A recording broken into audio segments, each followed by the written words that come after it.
advanced and threw several swings at his opponent, giving him no chance to rest. Morok, who was now under pressure, couldn't help but curse the fat pig in his mind. Even though he wanted to escape, he had to admit that the chubby bastard had more raw strength than he did. Just blocking his attacks almost threw his swords to the ground. Damn this pig. Santa smiled at Morok's obvious discomfort. Ting, I've told you I have a busy schedule ahead of me, so why not save both of us the time? Sling. Never. He'll never give up. It should be you delusional royals that should give me way. Or do you think that Sir Nopline would actually let you all go? Ting. Both parties separated and came at one another again. Sigh. Since we're taking you away, then I can probably let you in on a little secret. You see, if it were before, then yes, we would have been afraid of your master. But there's something you don't know yet. Your dear master, Sir Nopline, is dead. Sling. What? That was impossible. Morok trembled anxiously. He personally saw Nopline in February and had just arrived at Corona 3 weeks ago. So could it mean that during the time of his journey back, someone had killed his master? One had to know that from Terik's capital city to the coastal city, to Corona's coastal port, and finally to Reginal City took several months of travel. And he had just gotten back 3 weeks ago, so if what they said was true, the person killed his master within this period. However, if that was the case, Then why did the royals who were all the way in the coroner's capital get word about this faster than his people? Moreover, if the killing happens after he left, how could news travel this fast? So much so that they had already planned to drag him away. It didn't make sense at all. Morok sneered. HMPH. Do I look stupid to you? Aren't you just trying to lower my guard down? You plan to capture me and find a way to blackmail my master, isn't it? TCH. What justice? We're all fighting for more benefits like the rest of us. So why be hypocritical? Morok's voice was filled with disdain. They planned to use him to cool the people's hearts down while still seeking benefits from his master. This was not the first time that he had seen such a scenario. Even he had thrown his subordinates into the fire to appease someone with power. But why him? Why did he have to be the scapegoat? He was unwilling. Santa was really speechless with this guy's way of thinking. No matter what he said, this guy didn't believe it and thought of him as a greedy person. Some people were just like this. They would blame the entire world for their situation and think that everyone was exactly like them. To this type of person, Santa had no more words to say. Ha ha ha ha. That's right. That's why you are a greedy soon-to-be royal who likes to look down on people. Morok's expression was crazed. His bloodshot eyes opened widely, and he began screaming in rage. You all use people and then discard them like worthless toys. After all my years of guarding this city, you now decide to bring me down? What evil have I done? What have I done that others don't do? Am I the first person to do what you accuse me of? You all are just the same. And that whore Queen P. Bam. Santa punched his face hard before he could finish his sentence, sending him rolling on the ground in agony. Santa's entire body oozed with bloodlust. Watch your mouth. The next time you dare talk ill of my queen, I promise you that you won't live to see the next day. Kyle, sir. Wipes. Santa calmly wiped the part of his fist that touched Morok's face. No one insults his queen. No one. Chapter 836. They quickly cleared Morok and his men before heading into the city once more. The team that previously gave the dismissal letter to Morok was currently staying in one of the inns there. And within the group was the newly appointed city lord and his administrative team that will continue to follow all treaty rules and properly maintain order in the city. In the meantime, those who previously sided with Morok would await their punishment from the new city lord. With that, they took Morok away and headed towards their next targeted city. Santa smiled while looking at a picture of Penelope. Ha ha ha ha ha. After years and years of waiting from childhood till now, they were finally getting married. I guess dreams do come true after all. Santa leaned back and continued to indulge himself in his fantasies. Meanwhile, back in Baymud, Landon was also indulging himself in his own fantasies as well. Ha ha ha ha. Finally, he can receive his rewards. Ding. Congratulations, host.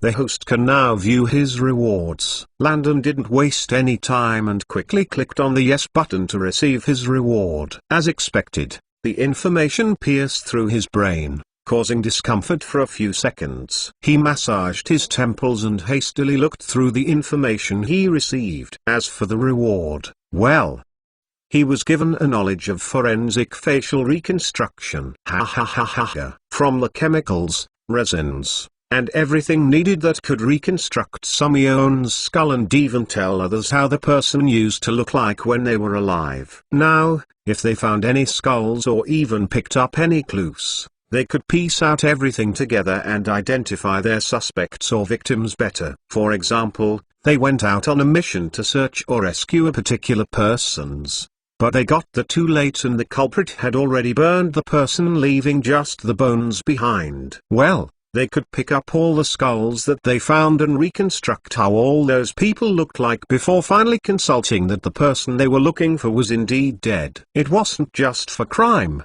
as even their ancestors' skulls could be reconstructed for people to see the human evolution for themselves. This was an advancement that many historians would love. Landon was pumped as he started writing down the list of chemicals and everything else that he needed. This task would purely fall onto the alchemy chemical industry. Most of the chemicals already existed in large batches, but for some, he still needed to give them time to produce them, because once they were done, he would also start teaching the forensic teams all he knew. With that, he excitedly wrote everything down step by step and even began writing textbooks on the matter. He had to hurry it up because soon, the fashion show would begin. And as promised, he had to be there, or else Lucia, and the girls would eat him alive. But while he was in his time capsule buying himself away, a little drama was currently taking place within the prison walls.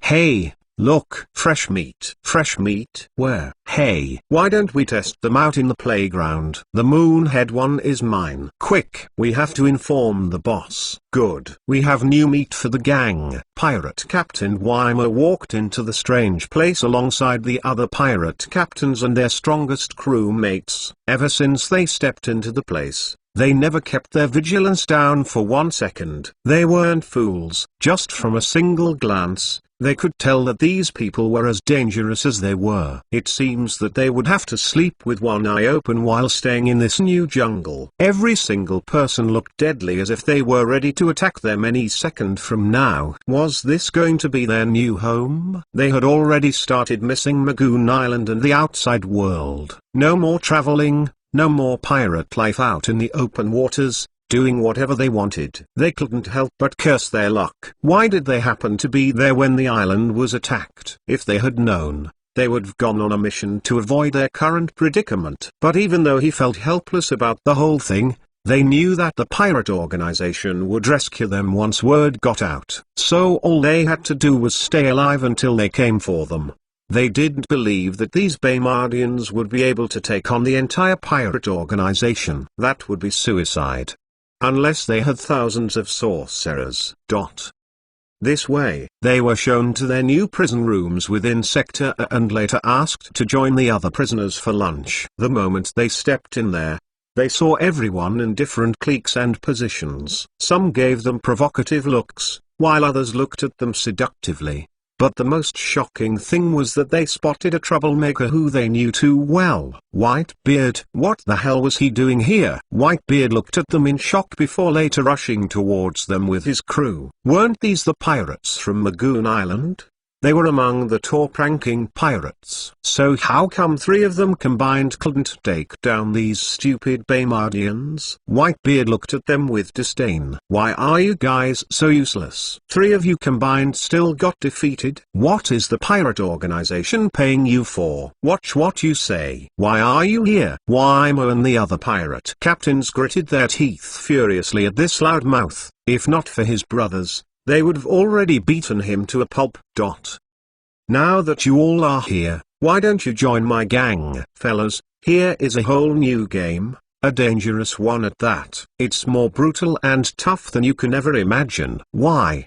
Because almost everyone in here is a big shot. Look, see over there? That's Prince Eli Barnes' party.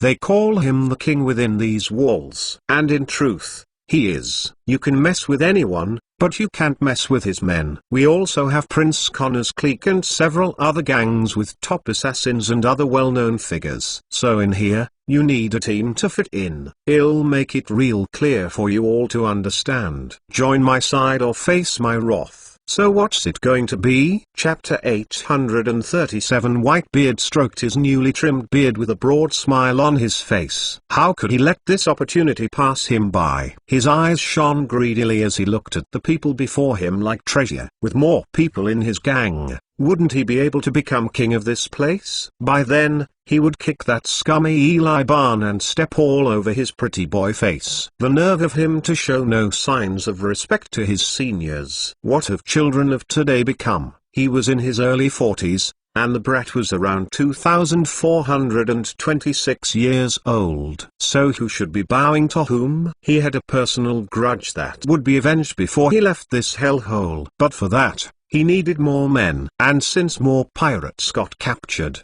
then why not take them in? Of course, before he got rescued, he would still get revenge for these Baymardians who trimmed his beard and hair. They trimmed his flowy bread that reached his belly, all in the name of taking precautions. They claimed that he could be hiding weapons there, But didn't they know that his beard and overly long hair were part of his persona? If he didn't yell out the names of the pirates before him, they might not have known who he was. No one had ever seen him like this. He now looked completely different and younger with his shaven face. Damn it. How was he supposed to instill fear without his scary looks? He felt like these Baymardians had destroyed a part of him, and he wanted revenge. Of course, that would be later on when his brothers rescued him. For now, he wanted to recruit these pirates into his range and overthrow Eliban, the king within these walls. Whitebeard looked at everyone expectantly, but sadly, they didn't seem to agree with his vision. All three pirate captains looked at him in disdain and sneered. Sorry, but we refuse. HMHM. You of all people should know how prideful we as pirates can be. So how do you expect us who are captains of our own crews to bow under someone else's leadership? Common. Did you really think that we would agree? That's right. Unless it's the leader himself, we will not join anyone less crew. You say this place is a deadly jungle, then why do you think that we won't like to test it out for ourselves? Have you forgotten that we are all top-ranking pirates? So if you Whitebeard can survive, then why can't we? Whitebeard's smile cracked the more he listened. His face turned as red as a tomato's in fury. Ingrates. Here he was doing them a favor by offering protection, but they still turned it down. Fools. He glared at them with no intention of hiding how he felt. I hope you all know what you're doing. Be careful that I don't report this matter to my brothers after they rescue me. Milo smiled sarcastically at him. Speaking of your brothers, I forgot to mention something exciting. Your brother, the baker, had also been captured. Silence. Everyone, including the other pirate captains, looked at him in disbelief. Time froze as they listened to Milo. It was as if all noise in the world had stopped. The heavy pressure that their minds and ears were facing now sent chills down their spines. Who was the baker? That someone that all of them dared not have eye contact with. They had never even seen his face before, and his tales were legends amongst the top pirates. So how could he be here with them? But was the baker really locked up here? No way. That's impossible. Right? Everyone looked around as if trying to determine whether the baker was right under their nostrils all along. Such thoughts only frightened them even further. Mr. Baker, where are you? Whitebeard's lips quivered in disbelief. What the hell are you talking about? Do you know the kind of evidence that brother of mine is? There's just no way that he got captured. What can I gain if I lie? My trust. Pue, who wants your stupid trust? I'm telling the truth. A few days before we were attacked, your brother secretly arrived on the island and decided to stay there to wait for you. Whitebeard. He knew that you would be coming there soon, as per your usual schedule. So he stayed. But unfortunately, his timing was wrong. All I know is that when I asked about him, the head guard said he had been captured. I'm telling you, the baker is here.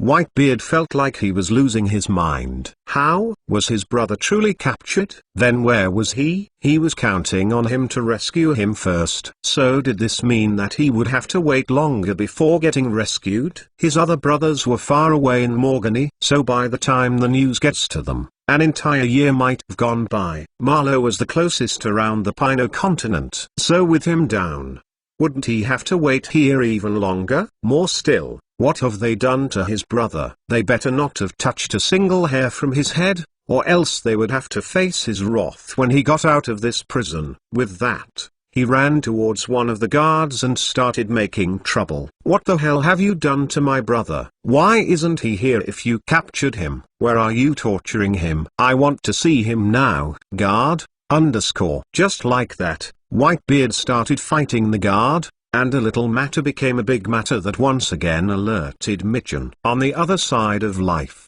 Marlowe was currently trouble adjusting to his new vegetarian life. What the hell was this? His body felt weak and really felt like he was ill. Ever since he got captured, he has been eating vegetables and all sorts of disgusting meals daily. His body was too used to human flesh that any other thing made him throw up. He's been a cannibal for decades now, mainly eating one thing. So the change seemed to affect his entire body as his belly constantly felt empty. and even after eating vegetables, he felt like he would still pass out from extreme hunger. Meat, meat, meat. He wanted human flesh. Marlowe curled his body on his bed and tried his best to calm his turbulent mind. The hunger pain gave him intense headaches, and as every second passed by, he seemed to be losing his sanity. He was currently within a large glass box within another gigantic cubic barred box within the cell. His cell was the size of a massive one-floored house, and he was in the center of it all. There was so much security in place just to keep him here. He kept screaming for human meat non-stop, but no one paid him any attention. They didn't for 1 second believe that he would die if he didn't eat human flesh. Please. The medical team had researched and given him a proper diet in line with his age and health. So what was he yapping on about? Of course, they still watched him closely because the way he looked at his own feet gave them the notion that he might honestly eat them. That would just be tragic. Mitchum, you said the prisoner died? Guards, yes sir. He ate himself to death. Mitchum, eh? So he died from too much food? Since when did the prison become a 5-star hotel that gave people food whenever they wanted? Guards, no sir, I think you're missing the point. He died because he ate himself to death. Sir, he ate his own body. Mitchum, _.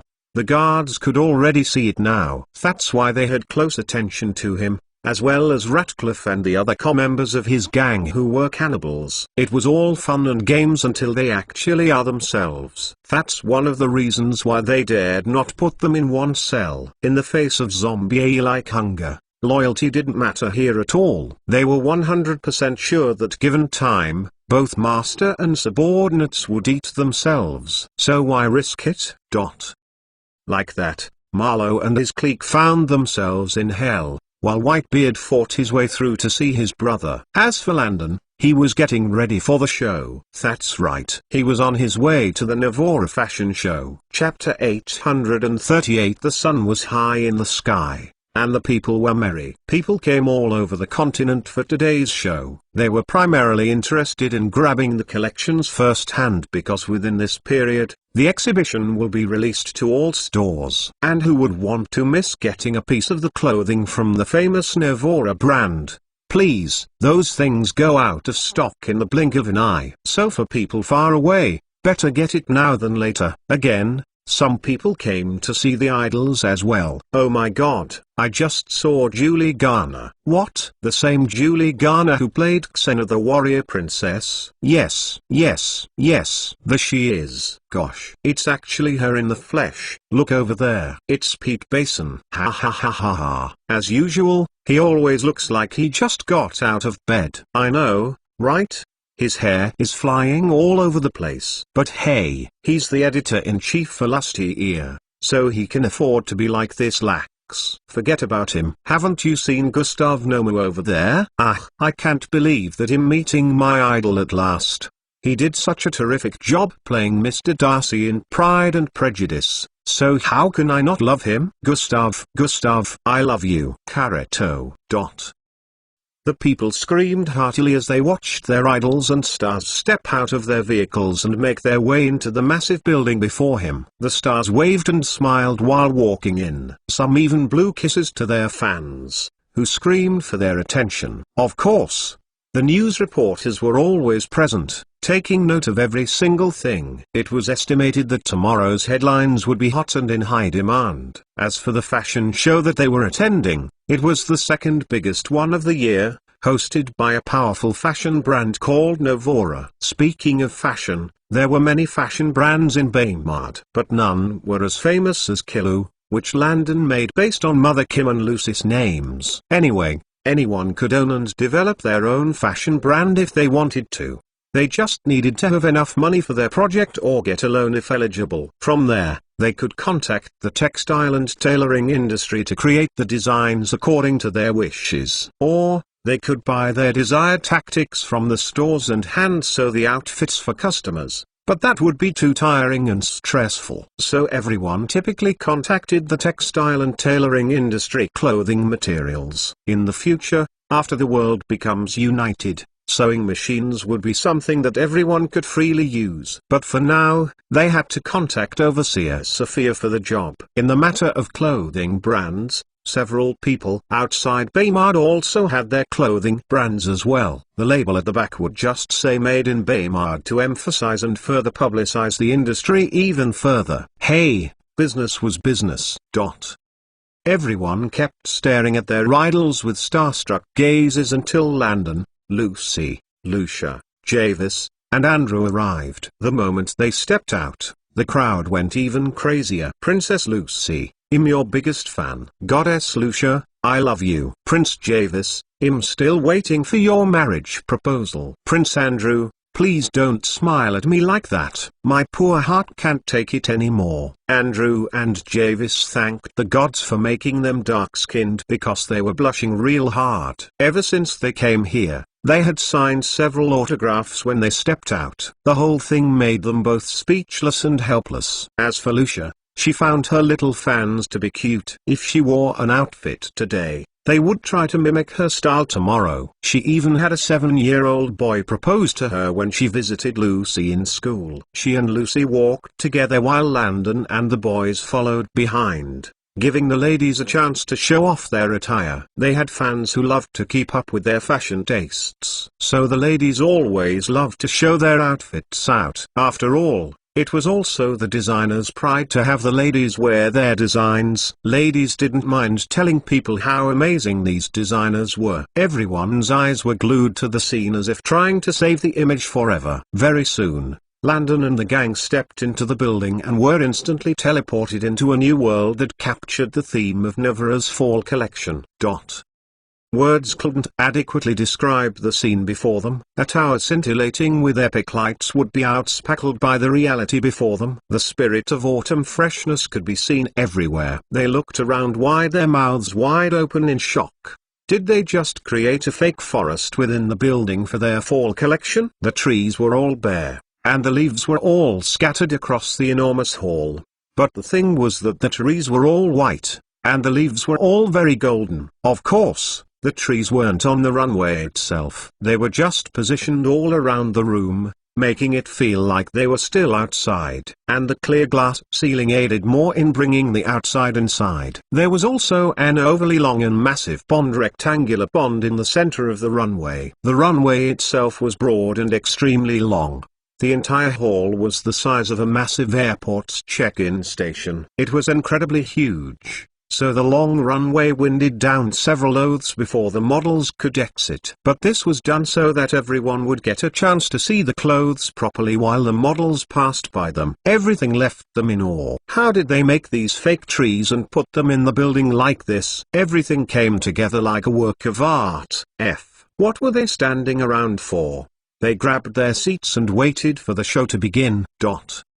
Landon shook his head wryly at their overly excited gazes. When the show actually began, what would they do? He clocked at his watch, and right on cue, a good voice echoed out of the speakers. Everyone instantly sat up in anticipation. Even Javis and Andrew, who thought they wouldn't be interested in this event, couldn't help but pay keen attention as well. What could they say? Their curiosity had gotten the better of them. Just like that, the Nevora fashion show officially began. Chapter 839. Just like that, the show began. The music was booming, and everyone was feeling uplifted and expectant. Even though the royals had their brand, which was the most famous one, it was a well-known fact that Nevora had collaborated with Kilu to make this fall collection. So everyone was excited to see the outcome. The music played, and instantly, a 17-year-old model stepped on the runway, making everyone's head turn. What a walk! Is this what they call a catwalk? The girl moved with one hand on her hips while walking confidently, each foot perfectly aligned with her forward steps as they moved to the rhythm of the beat. Everyone instantly fell in love with the clothes she was wearing. For the men,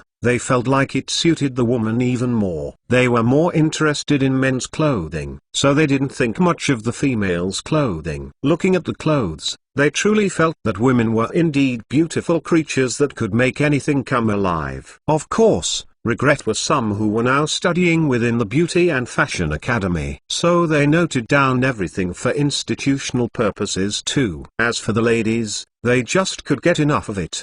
Trust women to be keener to every detail on the dress. Every woman in the audience almost fainted. The girl on the runway wore a fine red tweed coat with a velour finish, and the moment she removed the coat, held it and hung it over her shoulders, the woman almost fainted from shock. What was this? The ladies were in a daze. But who could blame them? The model's outfit was just too stunning.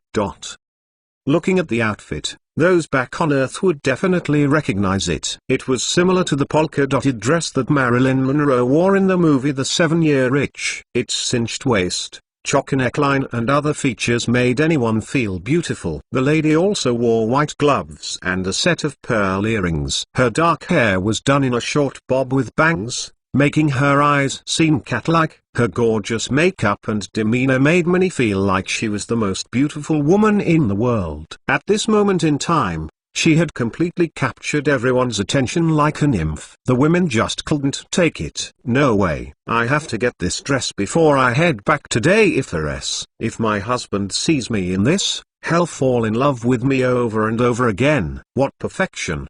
Did you see the coat? I must have it. I'm more interested in her hairstyle. Do you think that she and I have the same head shape? I don't want to do this hairdo only to find out later on that it doesn't fit me. I know. Still, I too want to get this look. This might be the new look of the season. So how can I stay behind? Who doesn't like to be beautiful? No way. Before I leave, I'll visit the hair salon, even if I have to miss my trip back. Their eyes burned passionately as they immediately thought of rushing to the stores and grabbing everything they could get. After all, some of them wouldn't be back here until the same time next year. So why not buy everything now? They felt that if they didn't do so, they would regret it for the entire year. Up next, yet another stunning girl came on stage. She encompassed femininity in a dress that awed many. But what was this? It wasn't a dress but a top and bottom skirt. But there was more. How could the skirt transform into pants? The ladies felt like they were dreaming. Up next, a male model stepped on the scene. And this time, the men's eyes burned with desire. The clothes looked elegant and even some heroic. Good taste. The men then also spoke about purchasing them too. From the suits, cardigans, blazers, scarves, beanies, hairstyles and everything else, the men liked many items and secretly decided to purchase them too. Who didn't like looking good? At the same time, they couldn't help but praise how good looking these male models were. Damn. Their beards and faces could make many men buy the items, and that's because they encompassed the whole manly look that men in this era looked up to. At times, they walked down the runway with a blazer and no shirt on, but their abs were glistening and shining so much that many men secretly decided to train or work out more. Even though about 97% of men were lean or fit with abs for days, they still had their own individual goals. Some wanted to grow as mighty as their rulers or male superiors, while others preferred to keep lean bodies. So in their minds, their perfect body vision would be biased to what they liked. Some counted their abs and were pleased that theirs were more defined than the models, making them feel more confident. As for others, they felt that some of the models were too fit instead since they preferred a lean body. But whatever the case, all body sizes of this era stepped on stage to appease everyone. In the end, both men and women were delighted. The show continued, and as time went by, even child models came on stage. What's the name of that outfit? It's called La Lame Rouge. Outstanding. As expected, its name caresses the lips with the lightness of champagne. I simply must have this dress. Tell me, do you know the exact date when the items will be in stores? Wait.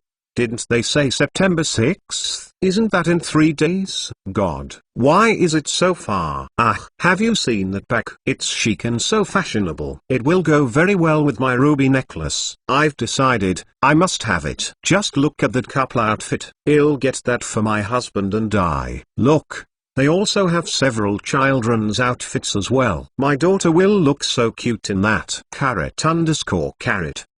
Just like that. The Navora show came to an end. It was a huge success that left many anxious for their items. Landon clapped as the show finally ended. He took the gang to meet the designers, and later on, they chilled for a bit before going their separate ways. Now, he could get back to work. Surprisingly, when he got to his office, he received word from his secretary that the Three Musketeers wanted to see him urgently. His cheerful smile turned upside down, and he immediately felt like crying. What did they want this time? Chapter 840. Your Majesty, they are waiting for you in the 7th hall. All right. Postponed any scheduled activities by an hour. You'll see them at once. Yes, Your Majesty. With that, Landon made his way towards the 7th hall in another separate building. These people were old, so Landon always felt terrible when they had to trek all the way to the building where his office was. Of course, they could use the palace staff golf-like carts to come over as well. But Landon still felt like it was a hassle for them. The palace was too big and very wide with several lawns,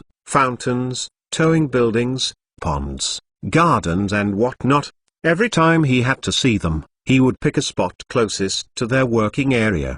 They were all royal gardeners, so he picked the building closest to their working stations. The palace also had a wide 5-story building for staffers, just in case they worked overtime, needed immediate rest or couldn't go home for one reason or another. There was also the palace clinic to attend to tourists, staff members and royalty when emergencies occur. The clinic only treated minor to moderate injuries like first aid, burns for the kitchens, cuts and so on. Anything too complex would be referred and rushed to the hospital. Anyway, Landon preferred to see these elderly men at a place that didn't inconvenience them. He took his private mini-staff golf-like cart and drove towards the building while mentally preparing himself. After all, meeting the Three Musketeers could make anyone break down. As expected, the moment he stepped into the hall, the three culprits began their drama.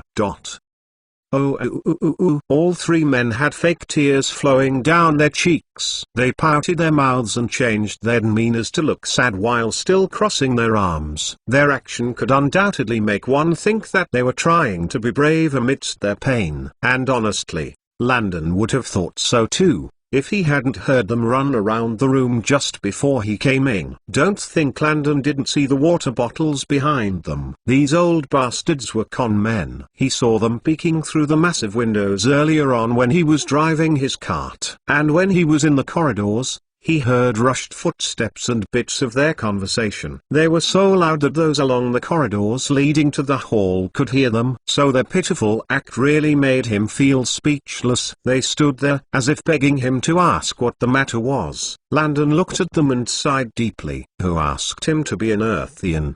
He couldn't just stand here and watch them go on like this, even if he knew that it was fake. Who asked him to be respectful to the elderly? He massaged his temples at the drama that was about to unfold. His mouth touched as hooked at their award-winning Grammy tears. What's the matter? Instantly, all three men burst out even more while flexing their muscles. As expected, no matter the situation, they always wanted to prove that they were more manly than him. But was this really the time? Old Man Bitus flexed his muscles with tears in his eyes while gesturing to his leader Old Man Willow, and Old Man Herman did the same as well. They got into formation while doing weird poses with Old Man Willow in the middle. And as they spoke, they continuously changed their poses too. Brat, just forget about it. We are real men. Why would we tell you our issues? Yeah? Who asked for your help? Yes, we are the most powerful men in the world. So why would we need your help? That's right. Are you trying to bring us down so that you'll be better than us later on? Well, too bad. We will always be the strongest people in the world. So just give up. That's right. You can't even beat me. So how can you defeat Boss Willow? Landon Willow puffed his chest proudly and immediately forgot that he was supposed to be crying. Fellas, please, go easy on him. He's our junior member, so don't be too hard on him. Of course, he will never be able to beat me. Exactly, boss. He's far behind when it comes to you. That's right. How can you compare with the boss? He's something that once carried 10 hangholes on his back while fighting a pack of 30 gigantic wolves. while also hand-sewing a shirt. I highly doubt it. Landon thought. He also defeated a fleet of 50 ships all on his own while cooking. That's only possible if he burnt all the ships with the fire from the kitchen and somehow managed to survive. Landon thought. He also killed 100 ferocious beasts with just his gaze. Does he have laser vision now? Landon had black lines on his forehead while Willow was feeling overly proud instead. Yes, awesome. But let's not be too hard on our junior member, who asked me to be too kind. If our nosy junior wants to know why we are depressed, then we can only tell him. Sigh. Brat, I never intended to say anything. But you've really forced my hand. Landon twitched. Since you want to know so much, then I'll reluctantly tell you. But this doesn't mean that you're better than I am. Fine. Better than I am. Are you happy now? Landon said while secretly rolling his eyes heavenwards and praying for patience. They kept calling him nosy, but who exactly called him over? He had never met any group of individuals as shameless as these old men. Their ability to turn black into white was truly something else. Anyone walking in would think that he was poking into their business when it was the other way around. He looked at the old men who kept posing while forgetting to cry and honestly felt helpless. Sigh. The faster he ended this drama, the better his sanity. Who asked him to care about them? Chapter 841. All three Fuggies quickly aired out their grievances to Landon while constantly reminding him of his nosy behavior. With all their nonsense going on, Landon silently recited some verses in his mind to keep him calm. Well, what they requested was fairly simple for him to do. All three came from the Empire of Yoden, and they came alongside Mother Winnie, Biri, Little Linda, and several others. They were the first batch of people that stepped their legs into Baymard via Santa. They had to flee because one of the queens secretly requested a cult of deadly assassins to slaughter everyone. This way, it wouldn't be too suspicious if Mother Winnie, Biri and Linda died. But of course, Santa got the message and hurriedly saved some people, sending them to Baymard, while others fled to the neighboring cities and towns. And this is where their request comes in. Even though the old Fuggies brought along their wives, children and grandchildren, one should know that even they as elderly people had siblings who were still alive. So they couldn't help wondering about their sisters or brothers who were also old like them. From what he gathered, old Willow first sent his sister alongside her husband, children and grandchildren to another city. Because they didn't want their movements to be too suspicious, many families didn't leave all at once, lest the assassins or cult maneuvers suspect their moves. So he sent out his sister's family first. But when he was about to leave, the assassins and cult members were already around the city's outskirts. Their only option of escape was by sea. Lucky, Santa came right on time and fled as fast as they could. Over the years, during their holidays, they went back in search of their families. At first, they couldn't find their families because they moved very far from where they had sent them to. Luckily for them, they met someone in Baymard who they knew, and that person just happened to know what their family was. He told them everything they needed to know and also sent their letters to their families in Yoden. And now, they planned to ask for 8 months off to visit their families. Why? Because the ship and carriage rides would take up most of their journey time. Fortunately, the Baymardian cruise ride to Corona would drastically cut down their travel time. So they felt a little better about the whole thing. Nonetheless,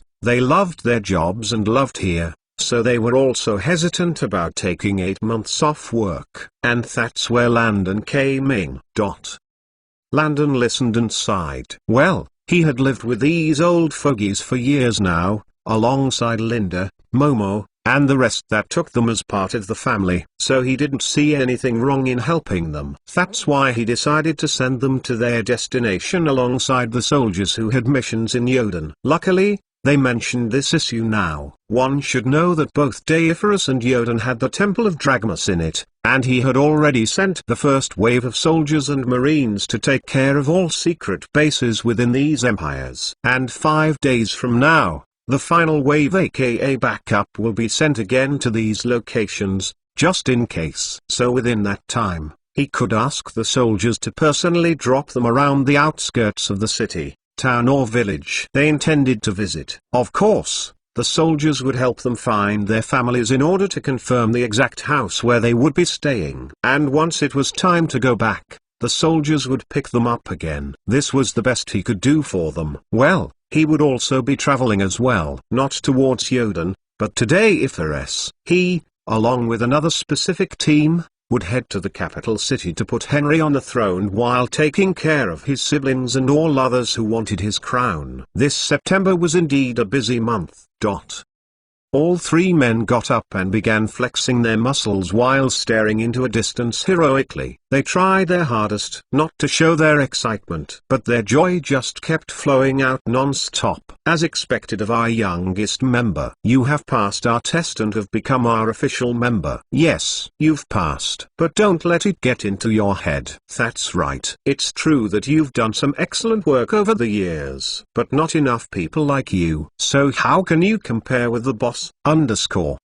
Forget it. Why does he even bother with them? Oh, that reminds me, brat. We have presents for you, Old Man Willow said while taking out a wrapped gift from underneath a cushion. Pytus and Herman did the same as well. Landon was taken aback and somewhere touched. Maybe they weren't bad after all. Well, open it. Open it. I'm sure you'll love it. Landon smiled warmly and opened Willow's box first. It was a very nice looking belt. This is nice. It looks so rare yet so familiar. This is mine. Yup, it sure is. And goes very well with the blue tie Herman gave you as a gift. But that's my tie. I know. And it goes well with my socks, Landon said while unwrapping the last gift.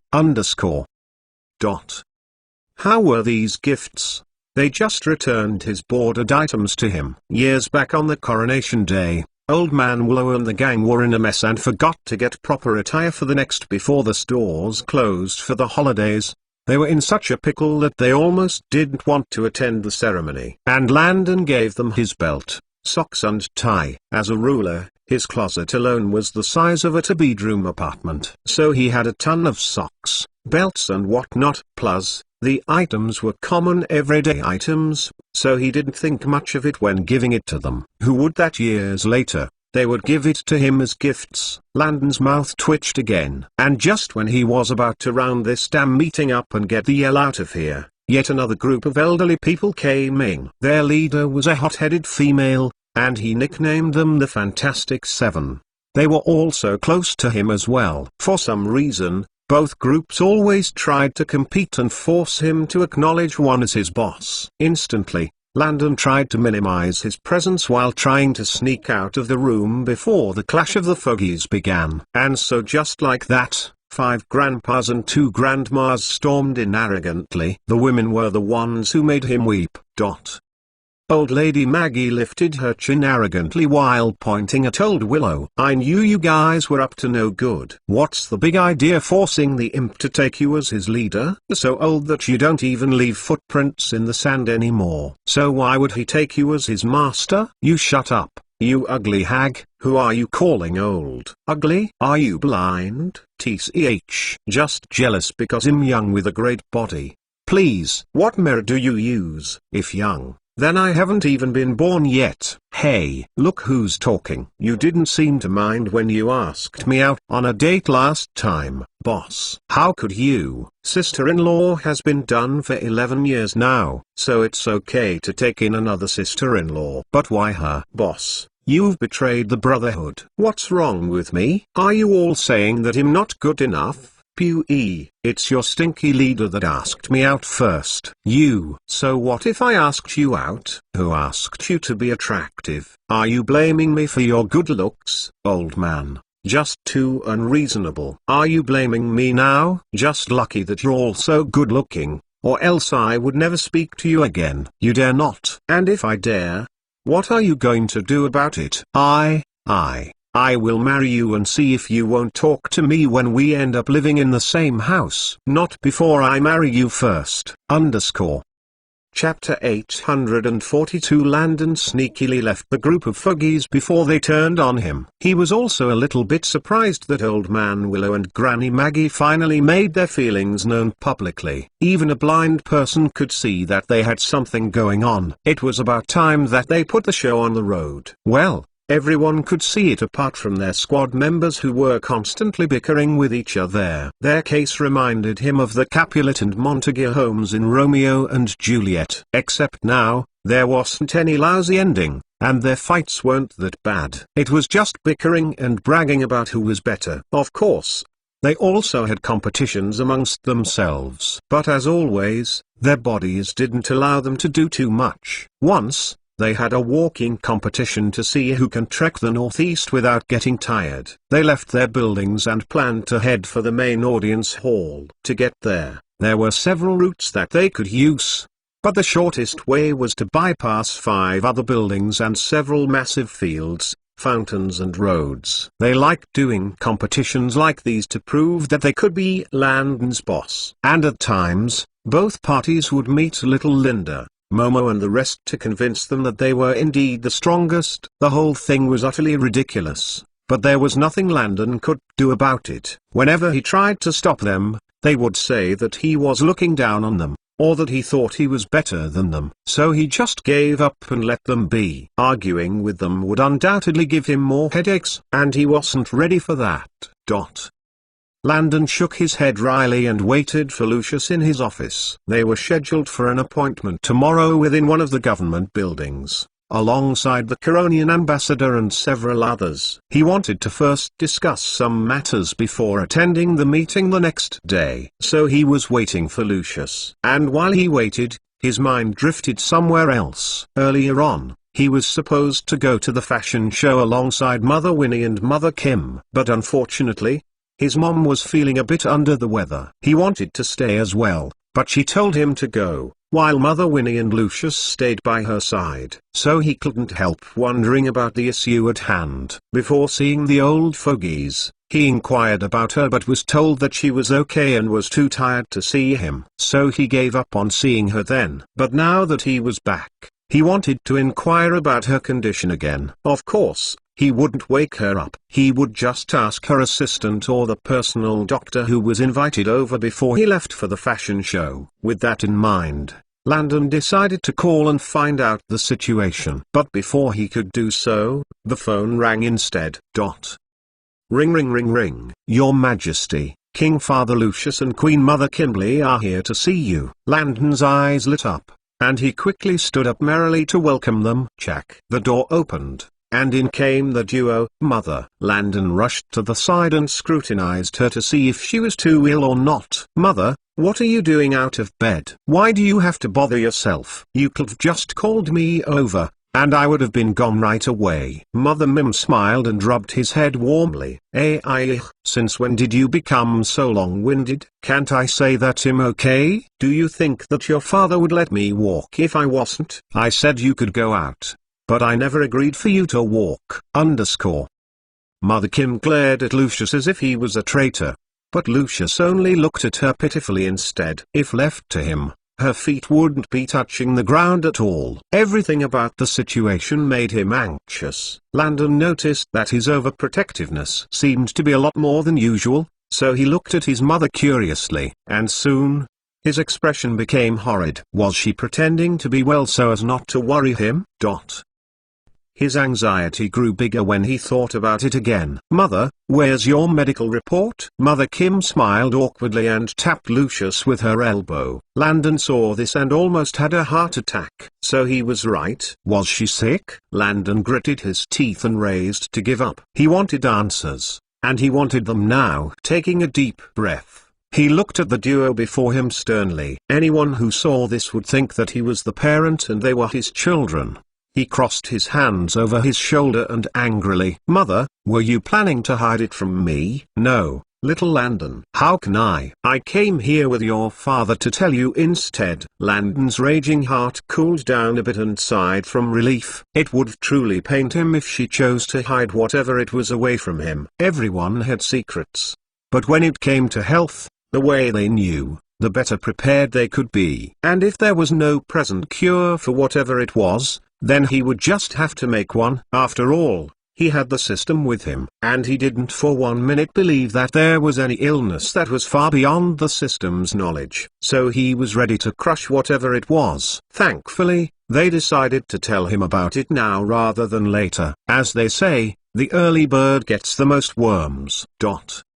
Landon gulped 2 bottles of water anxiously before steadying his turbulent heart. Mother Kim just rubbed his shoulders as if comforting him, while also feeling warm inside. It was funny. She was the one who was ill, yet, her son acted like he was the one who needed help, which mother didn't like such a warm and filial son. Lucius only passed Landon paper towels, water and anything else that he needed while staying quiet. He too had acted like this earlier on, so he understood his pain. Landon cracked his fingers and tried to lift his spirits. All right, he was ready. Now, they could hit him with everything that they've got. Mom, just say, "I'm ready." "Are you sure?" "Yes," Landon said while grabbing her hands affectionately. His mother needed all the support she could get. Little Landon. "Yes, Mother, I'm pregnant." Chapter 843 Pregnant? Landon looked at her in a daze before excitedly hugging her. Pregnant, pregnant, pregnant. Great. She was sick. She was just pregnant. Ha ha ha ha ha ha ha ha. Landon's jaw oozed out as he couldn't contain it anymore. He was truly happy for both Lucius and his mother. No wonder that Lucius didn't want her to do anything. Even he panicked a bit. But since he knew everything about childbirth, he knew that it was good for pregnant women to exercise regularly. So it wasn't proper to keep her in her room all day long. Nonetheless, his worries didn't die down as well. No, this won't do. They had to add her bodyguards, get a full-time nurse to be by her side, and so on. And when the pregnancy was 6 months gone, she would get maternity leave from all her jobs. Well, she would get the leave when she felt like it. Landon didn't want to be too pushy. It was her body, and she more than anyone else knew what she could handle. 38-year-old Mother Kim was pregnant again. She chuckled while listening to her son and her husband make arrangements for the baby. "Hopefully, it's a girl." "That's what I was hoping for too." Lucius nodded in agreement. Who wanted a little imp who would be taking his wife's attention away? He was already in his 40s, and he had taken Landon as his son for the last 18 years of the boy's life.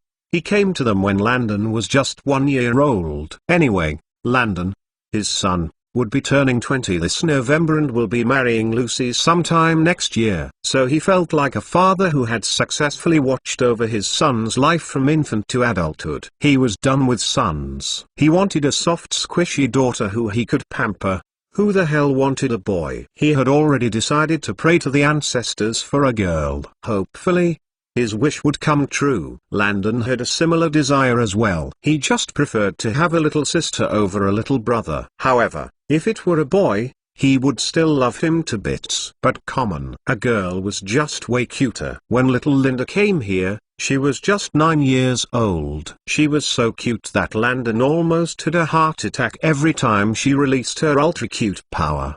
But as she grew up, the little girl didn't stick to her brother all that much again. Landon had invisible tears in his eyes and instantly knew how parents felt when watching their children leave them. She was now mature and slowly grew into an outstanding lady, which was fine. But he still missed the sticky princess from before. Most parents or older siblings also missed their daughter's younger siblings' sticky nature when they were younger. And he was just the same. But now, his mother was pregnant again and he had a chance of getting a younger sister. So how can he not want it? Please. The sister-daughter fan club was here to stay, with Lucius and Landon holding signboards while cheering Mother Kim. Daughter, daughter, daughter, carrot. As for Mother Kim, she too wanted a daughter. She already had a son, so she also hopped aboard the daughter train. Daughter, daughter, daughter, dot. The trio discussed merrily about breaking the news to the public, as well as long other traditional ceremonies too. Mother Kim suddenly frowned when she thought of something. Little Landon, we are royals. And as you know, the royals in our continent, as well as those from within the continents of Vainicta and Morgany, have some traditions that must be done. One of them is the birthing procedure. As royals, you know that we have to give birth in front of 300 witnesses in a hall. Son, I don't want to do this again. Mother Kim trembled a bit when she thought of her birthing scene when Landon came to this world. The entire process was very degrading. These public births were done to ensure that the child was legitimate and born from her. Because some noble women sometimes lied that they were pregnant and later stole babies just to continue staying in their noble homes. This was a rough era, and any woman who couldn't bear a child was deemed useless. Desperate times called for desperate measures among nobles. That's why the group of witnesses had to watch everything for themselves to ensure that she was indeed the mother of the child. Again, they also did this check if the child is evil. Any form of disability was taken as a sign of evil. And at times, both mother and child would be banished. But this wasn't the reason why she hated them. With 300 witnesses watching her every move, how could she be comfortable? Back then, she opened her legs to all these people, and they in turn watched her perplexing moments. Childbirth wasn't clean. Most women pooped during labor, and they also farted as well. At least in the hospitals, they would clean up the poop and discard it instantly. But the royals would keep the poop in a bucket until the delivery is over. The smell would fill the same room that had several men and women watching in there, and they would be judging on how you conduct during the delivery. Sometimes, some women got convicted as demons, while others were laughed at, making their reputations plummet to the ground. Royals had to have at least 300 people watching. Nobles needed 15,200 people watching, depending on their nobility class. The women had been subjugated to this and had prepared themselves over the years to give birth like a pro. The noble woman controlled themselves and would rather die than let their reputation fall. But in Mother Kim, at the time, she was just a 17-year-old newly hired maid who knew nothing of noble or palace delivery. She had traveled to the city from a village along the outskirts in search of a stable job after the death of her father. Unfortunately, Alec ravished her just a month after she got hired. And when she was about to give birth at 18, she who was ignorant was sent to the hall for all to bear witness. The other wives also came as well to see her make a joke of herself. And as they predicted, she became a laughingstock amongst the nobles and maids. According to them, she had passed out too much gas when compared to the regular noblewoman, and her poop was a lot as well. She was blamed for not being able to control her bodily fluids in front of men and women. The news also made Alec strongly feel that she was an undeserving woman, as well because now, she made him lose face. Some of his ministers, knights and others had seen her disapproving attitude, which made him feel like his reputation was being attacked. This was just one of the many reasons why Alec hated her.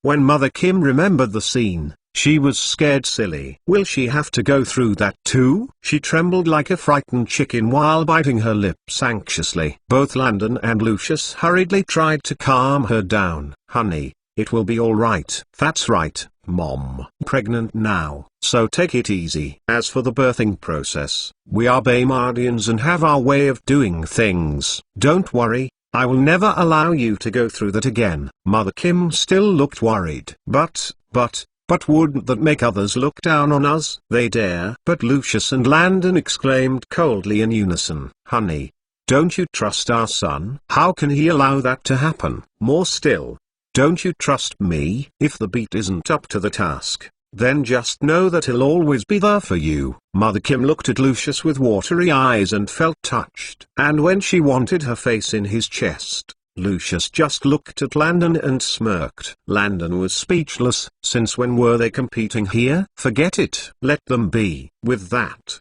the matter of Mother Kim's pregnancy was handled. Now, it was time for business. Chapter 844. That same evening, Mother Lucy spread the good news to Lucy and the rest, and the maids who did hear about it were told to keep a tight lip until it was announced tomorrow. Of course, they didn't have to be here for the announcement. as they could just send the word to the news stations. They would only prepare a ceremony 1 month into labor as tradition demands. Mother Kim would go through a 3-day ritual that called upon the ancestors to protect the child. So until then, she could relax. Another thing that caught his attention was the reports from the prison. Those prisoners just got here, and they were already causing problems. Well, not problems but noise. After hearing about Whitebeard, he approved for both brothers to meet. Of course, Whitebeard would be blindfolded and taken to see his brother. As for the requests from Ratcliffe, Quincy and others in Marlowe's group were all denied. Their first request,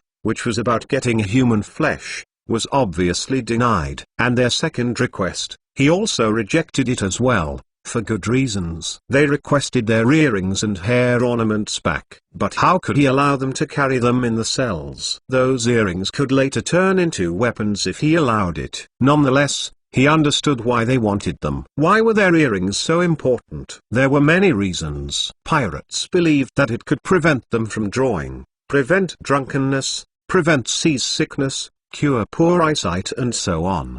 But maybe the most important one was that their earrings served as their insurance policies. Yes, insurance policies.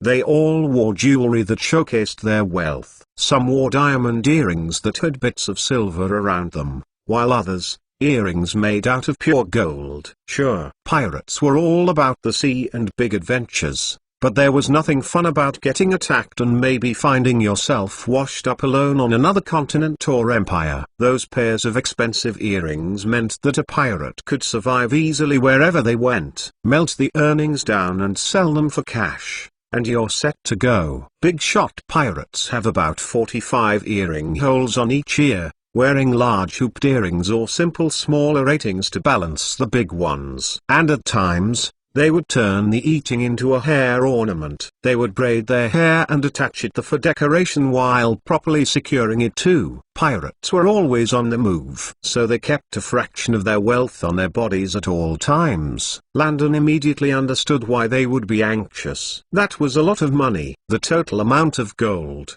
ruby, and silver ornaments on Marlowe alone was worth 2 million copper coins, 200 gold coins. Of course the pirates also had more money and treasure in their secret locations and bases as well. But what they had on them should be able to carry them through if they were ever in a desperate situation. As for Marlowe and his team, they didn't wear earrings and only chose to wear hair ornaments instead. After braiding and attaching the ornaments, they added more hair and weaved a second layer over the first ones to hide the hair ornaments. They did so until the ornaments were well hidden. One should know that before braiding, they sectioned their hair and kept most of the said away. So after braiding, they let down the rest of their hair, hiding braids underneath, making them seem like regular people and not pirates.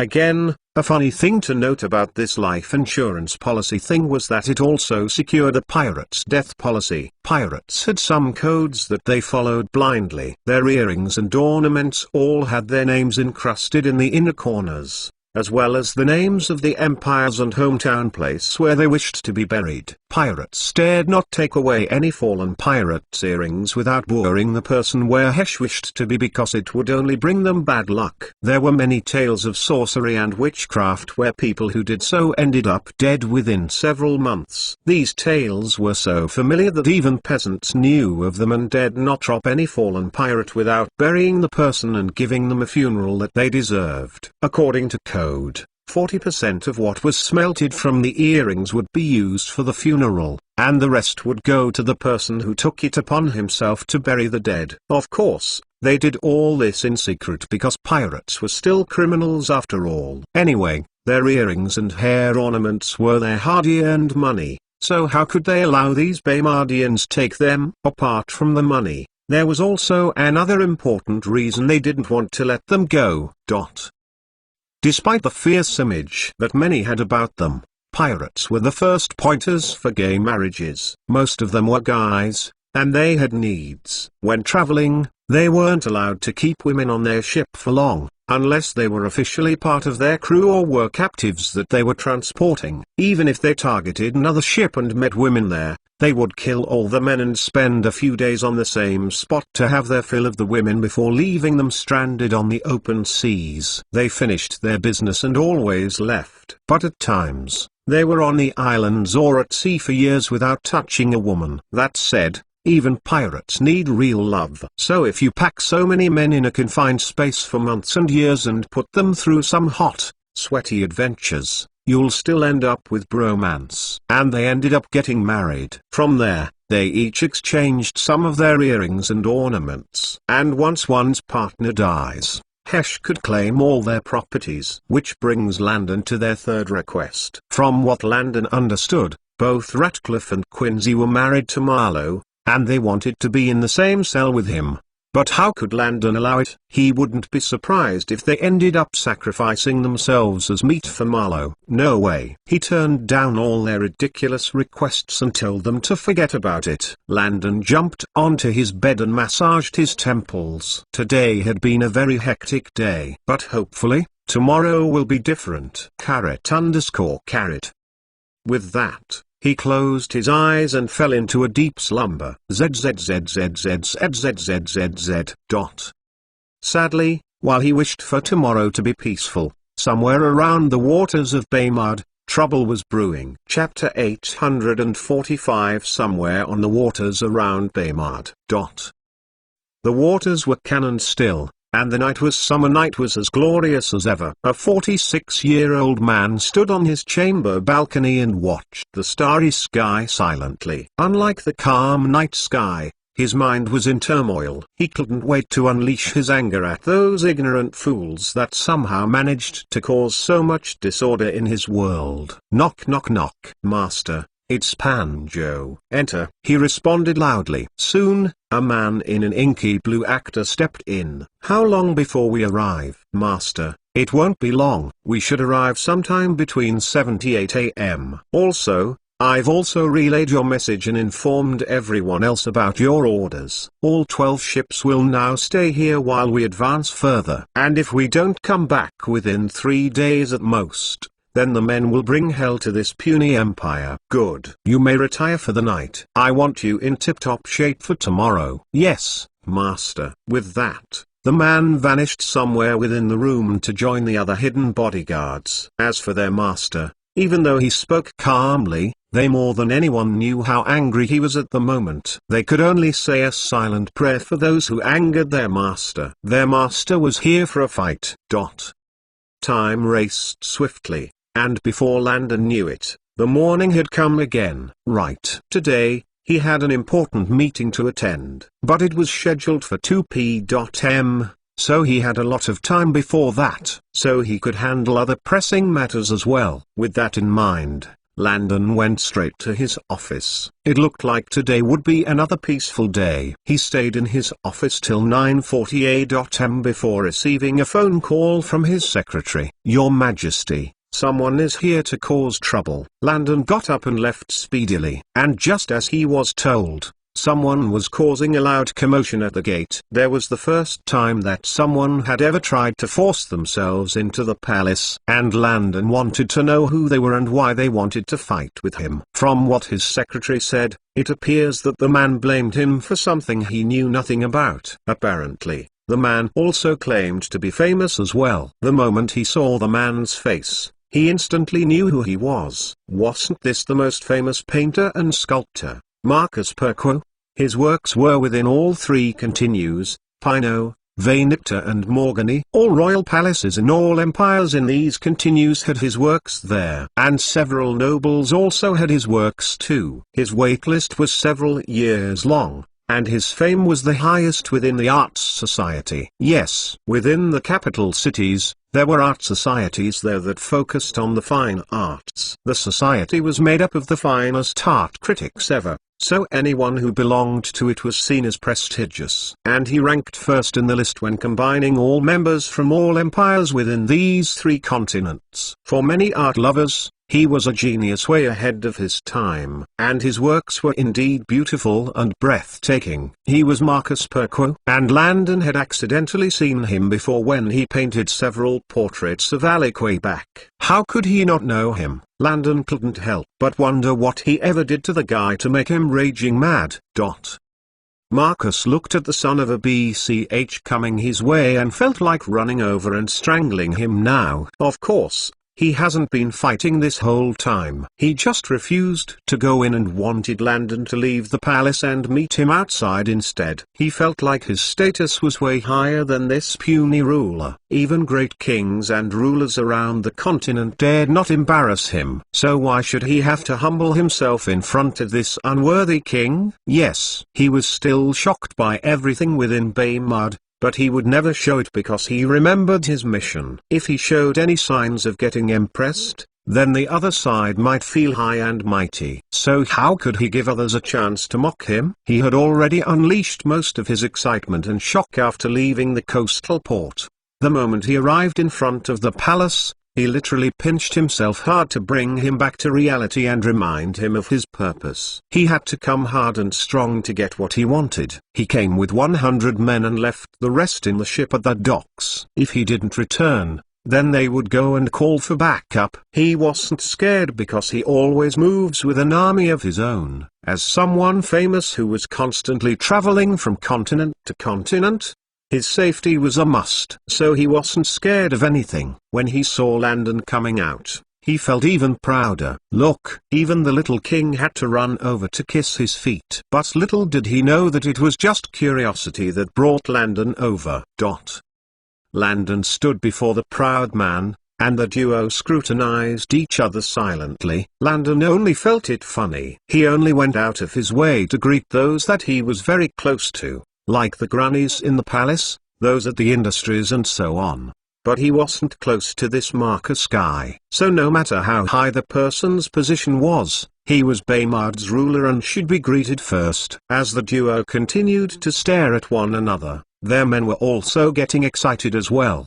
The guards stood beside Landon in perfect formation. And even though they were furious at the lack of disrespect, they didn't say anything because Landon hadn't given out his orders yet. It was part of their training to always stay calm and obey orders. So they were just waiting for their chance. As for Marcus' men of 100, some were silent while others just sneered and began throwing in a few degrading sentences here and there. They looked at the guards in disdain and wished to pay them back for their earlier actions. You see, even your ruler knows how powerful our master is. So how dare you lowly vagabonds stop him? TCH, you should be glad that you didn't do anything drastic, or else today would be your death days. Ha ha ha ha ha. Look, they're scared silly by us that they can't even move. HMPH serves them right. Who asked them to go against people they shouldn't?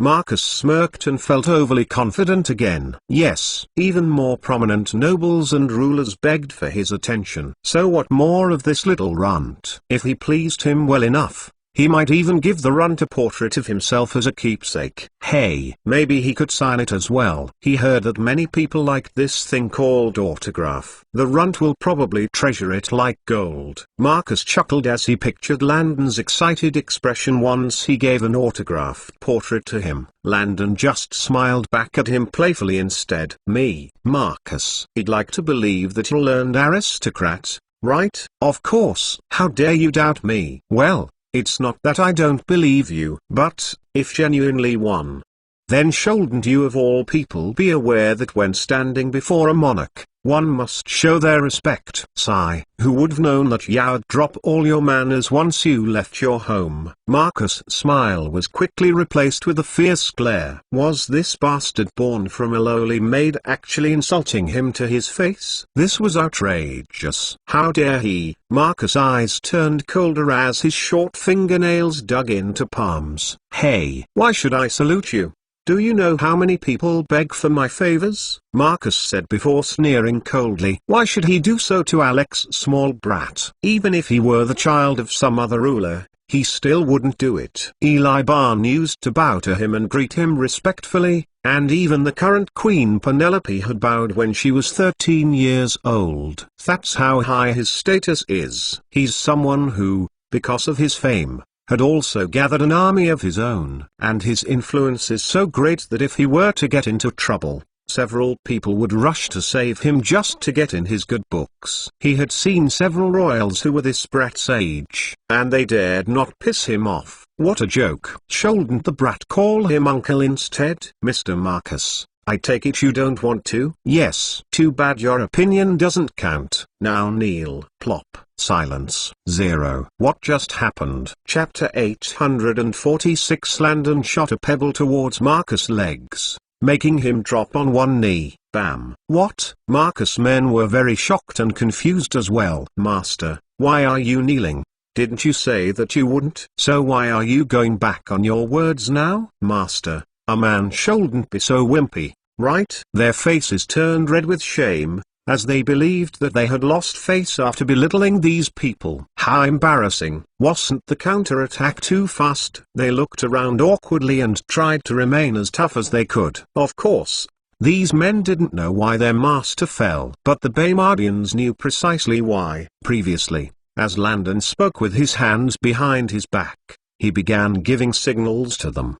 He also gave several eye signals too. And just like that, he got a few pebbles in his hands. He flickered one towards his enemy's right knee and kept the rest in his hands just in case. Marcus gritted his teeth in fury. Even though he couldn't prove it, he was sure that these bastards were playing dirty. The pain he felt in his knees was so great that he had several seconds to steady his heart and breathing. But to others, they assumed that he was shaking from fear instead. And the more he knelt, the more convinced they were. But what could he do? His knee felt so heavy and painful that he had no choice but to continue kneeling. When he saw Landon's sarcastic smirk, he was sure that they had played dirty here. He looked around the floor and saw no arrows or hidden weapons. So how did they attack him?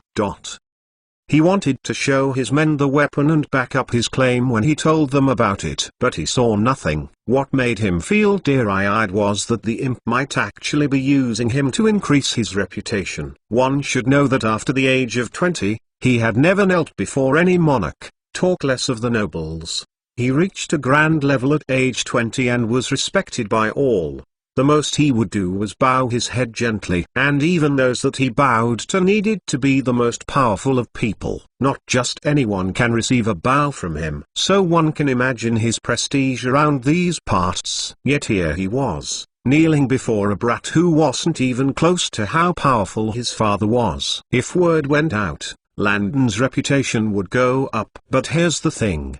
His high and mighty reputation would fall instead. Why? Because people would begin to doubt his judgment and vision. And quite frankly, they would feel insulted. Particularly, the prominent monarchs in the continent of Morgany would begin to resent him secretly. Before Baymard became a hot empire, Morgany was the most advanced. And people paid hefty prices for love potions, aphrodisiacs, makeup, rum, armory and so on. They were the real people who depicted fashion and everything else. It was essential to know that 910th of people from Pino and Vainitu originated from the Morgany Empire thousands and thousands of years ago when they left Morgany to occupy these continents. That's why their languages were so similar. For centuries, Morgany has been the most advanced amongst the 3 continents, and their monarchs were far more powerful than those here. That said, Marcus had never knelt before them, so they would undoubtedly see it as an insult if they found out that he knelt before Landon, who owned a puny empire. At this point, everything that he has worked hard for would be ruined. Most of the resources used to keep his army were awarded to him by prominent and influential monarchs and nobles. So if they decide not to get his service anymore because of their resentment, then what will he do? Not to mention that his enemies would use this opportunity to ride over his head and trample him to the mud. Damn it, he couldn't let the word spread out. He secretly decided that apart from his 10 main bodyguards, the other 80 who came with him had to die. He didn't care if Landon and his people spread the word because he could always deny it. But if his men spread the word accidentally, then his fate was sealed. When it concerned his reputation and army, he could do anything. Marcus clenched his teeth and forced himself to stand. Even though most of his men would die after today, he still didn't want them to think that he was a wimp. How dare you secretly attack this noble? Are you trying to pick a fight? Marcus' men instantly understood. So their master was attacked? No wonder. They looked at these cowardly Baymardians coldly as if they couldn't wait to rip them apart. You say that we attacked you, but can you prove it? If you can't, then don't sully my good name without any evidence. You. I know that you did it. Mr. Marcus, what are you talking about? How come I don't understand? Do you think that he'll attack a famous and mighty person like yourself here? Isn't that just inviting trouble? Landon said innocently. His expression was spot on that even Marcus' men wondered if their master was wrong or not. There's no need to be so worked up. For Landon, he was only calm now because he wanted to get to the root of the matter. There was no need being forceful now, and then ending up not getting any information. It was always best to let people think that they had the upper hand so that they could reveal all their cards. He smiled innocently and seemed very approachable, making people think that he was weak and beneath their level. Marcus picked up the key points in Landon's speech and concluded that he wouldn't dare to make a move on him here. Good. It looks like he knew what was good for him. Now, he could relay his orders to this son of a BCH at ease. Landon secretly rolled his eyes heavenwards and continued smiling innocently. Mr. Marcus, why don't we go in and talk? HMPH. Now you know how to invite me in. Fortunately for you, I'm kind-hearted. So let's go. Well, what are you waiting for? Lead the way. Chapter 847. Once again, Marcus swallowed his shock when looking at the sight before him. As an artist, his entire body trembled with the desire to paint what he saw. The whole place looked mythical. Baymard itself was glorious, beautiful and otherworldly. But the palace made him feel like he was in the heavens. It was a level higher than the rest of Baymard, and it could make anyone feel like they were in the presence of the gods and all those above. Marcus took out his blade and gave himself a small cut to keep his excitement in check. Sometimes, pain was the right medicine to bring anyone back to reality. Even if one was with the most beautiful woman and was in ecstasy, the moment extreme pain came, that feeling of joy would inevitably vanish in the twinkle of an eye. Marcus knew his mission and he would never give the enemy the upper hand. He stabbed himself, tore a piece of clothing out and bandaged it while in the car driving into the palace. Not surprisingly, his men did the same as well. Just like that, they were brought into the palace and led to the building that had the audience hall. Inside the hall, 2 secretaries and several guards were already waiting there. Earlier on, they received the order before Landon and Marcus arrived. So they prepared everything needed for this unexpected meeting. Someone had to take meeting notes. No, Bam. Your Majesty. Everyone saluted Landon respectfully while he took his seat on the throne. Marcus scoffed and grumbled inwardly. So what if he was king? His status was still higher than his within the 3 continents. Mr. Marcus, tell me, why exactly did you storm my palace? Why? Because I came here as a representative of the Arts Society. That's right. We, the members, have a bone to pick with you. Oh? How so? Landon said while relaxing into his throne. Marcus gritted his teeth even more because of his carefree attitude. Here he was standing and tilting his head towards, while the bastard was just relaxing on the throne without a care in the world. F you. Marcus took a deep breath and calmed himself. Do you know how much trouble you've given the association? We've been losing money and clients recently, and it's all your fault. Firstly, we came to tell you that we disapprove of your so-called Academy of Arts and Beauty here. We heard that you have painting courses that are different and are an abomination from what we, as artists, approve. We are here to give you a warning to stop teaching such courses. We also want you to stop selling paint as well. Landon looked at him and chuckled. He had a feeling it was about it. But why should he stop? Just because others don't approve. He sneered at how greedy and shallow-minded these people were. And what if I say no? Then you leave us no choice but to ban you and your art academy from the world. Why should we allow such a ridiculous school to go on? Most of the paintings from your so-called artists would never make the cut in our society. Why? Because of the rules. Firstly, great art needs to express an intellectual message. And all acceptable art falls into 5 categories: still life, landscape, genre, portrait, and history. These categories are ranked by their capabilities to deliver an intellectual message. Still life and landscapes are at the bottom, followed by genre and portraits, leaving history to be the top of the list and is currently society's sweetheart. Now, apart from what is painted, we also care about how it's painted. So with all these, how can we accept your trash? Landon looked at him and smiled silently. He understood where they were coming from, but they were just too close-minded. Their paintings were very similar to the Mona Lisa or those painted by Michelangelo and other famous painters.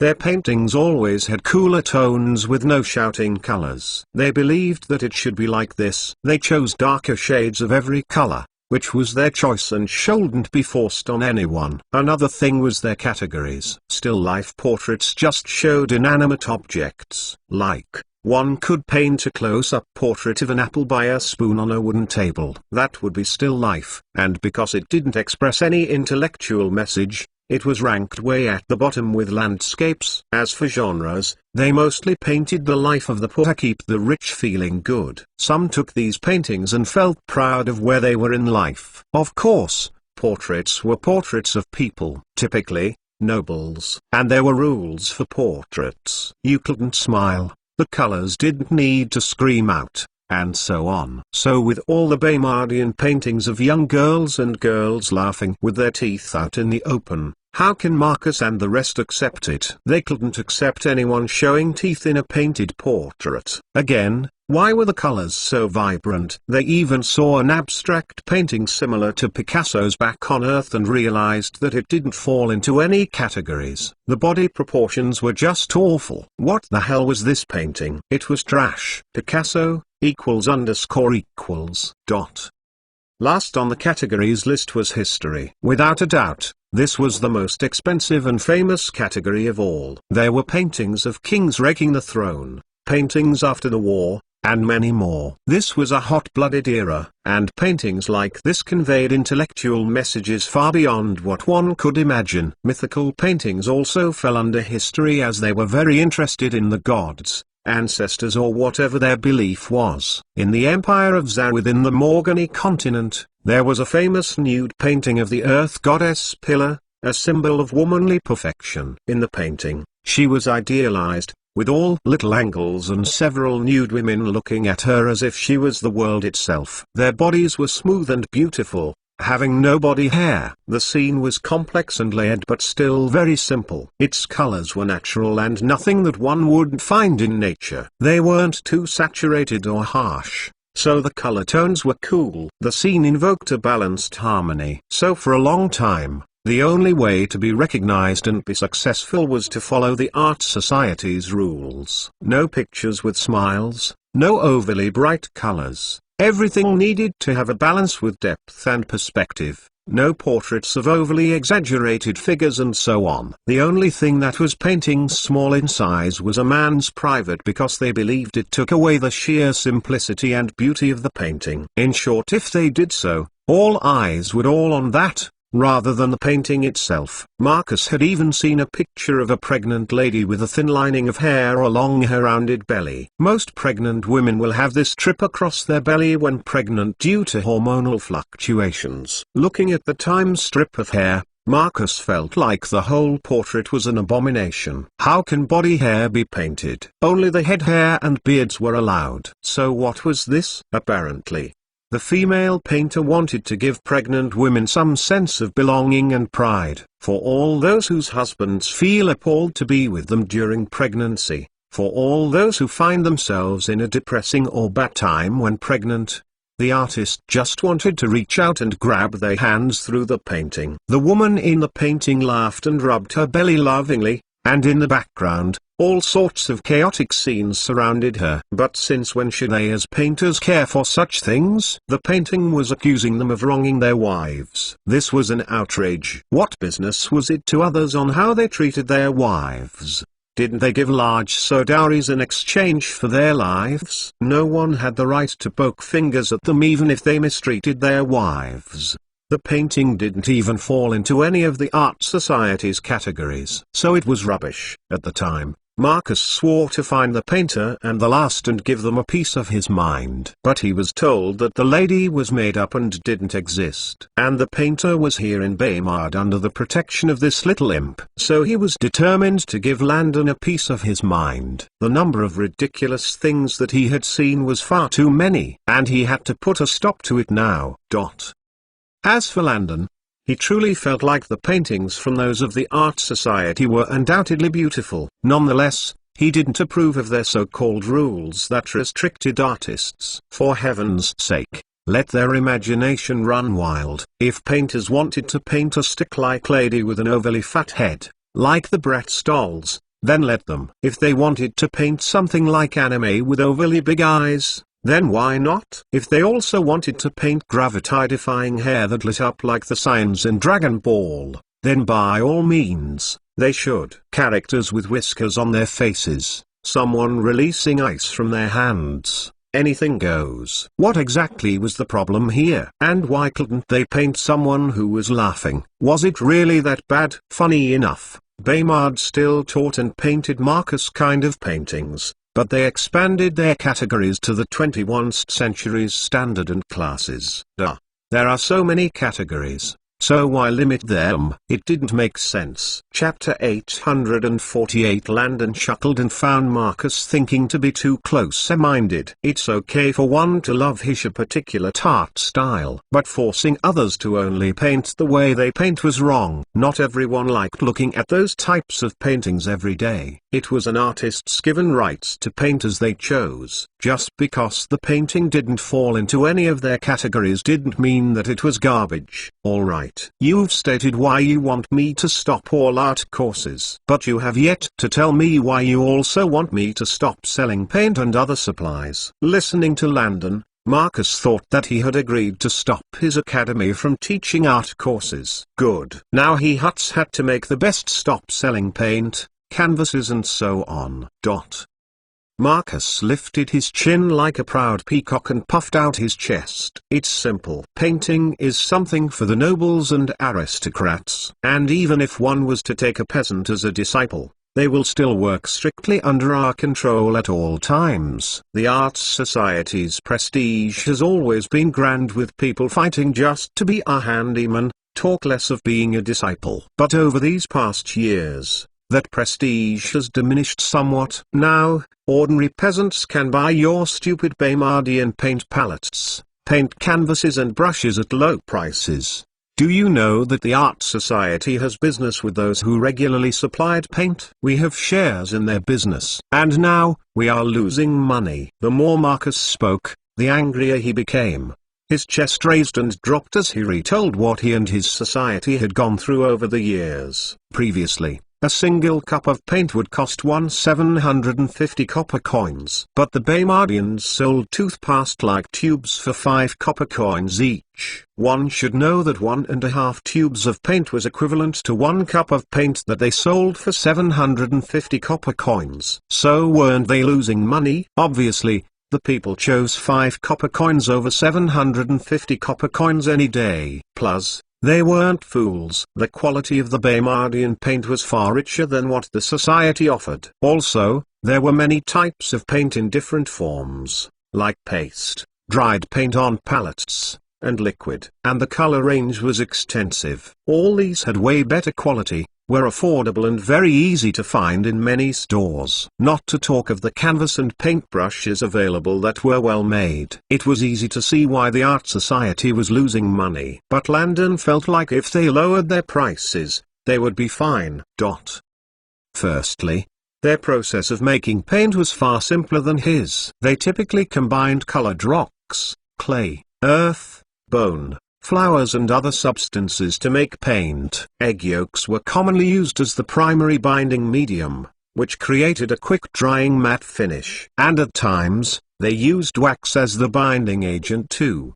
The reason why it was so expensive was because the nobles wanted to ensure that only a specific type of person could afford it. For sure, some peasants could afford it, but the cost was double what they make monthly, so they would have to save diligently to get a single cup of paint in one color. And if they wanted another color, they would have to pay that same amount for another cup. In the end, many peasants who wanted to paint gave up or tried to find a master who would pay for their things. But in return, 80% of every painting they made and sold would go to their master. One could see how valuable paint was. Again, it was in high demand, especially by the nobles and royals. Why? Because unlike what most movies would make one believe back on Earth, the royals painted their walls and ceilings to showcase their wealth. The ceilings had gods, ancestors, and even some monarchs painted on them.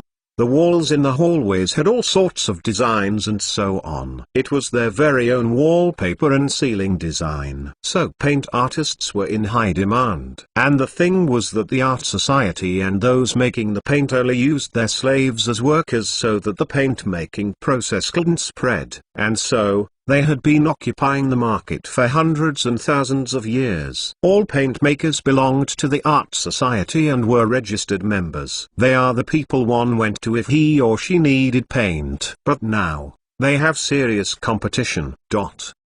In other words, you blamed me for your loss. Yes, if not for your fake paint, how else would we be in this situation? Landon smiled broadly and tapped his finger on his armrest. Then how about I give you all a suggestion? Why not lower the prices? Surely, you of all people know how ridiculous it is. Marcus scoffed in disdain at the mere thought of Landon's so-called advice. Keep your advice to yourself. What do you know about our paint-making process? It is highly difficult to make and requires a full 6 months to create a single cup of paint. Landon secretly rolled his eyes. A full 6 months indeed. Who was this guy trying to fool?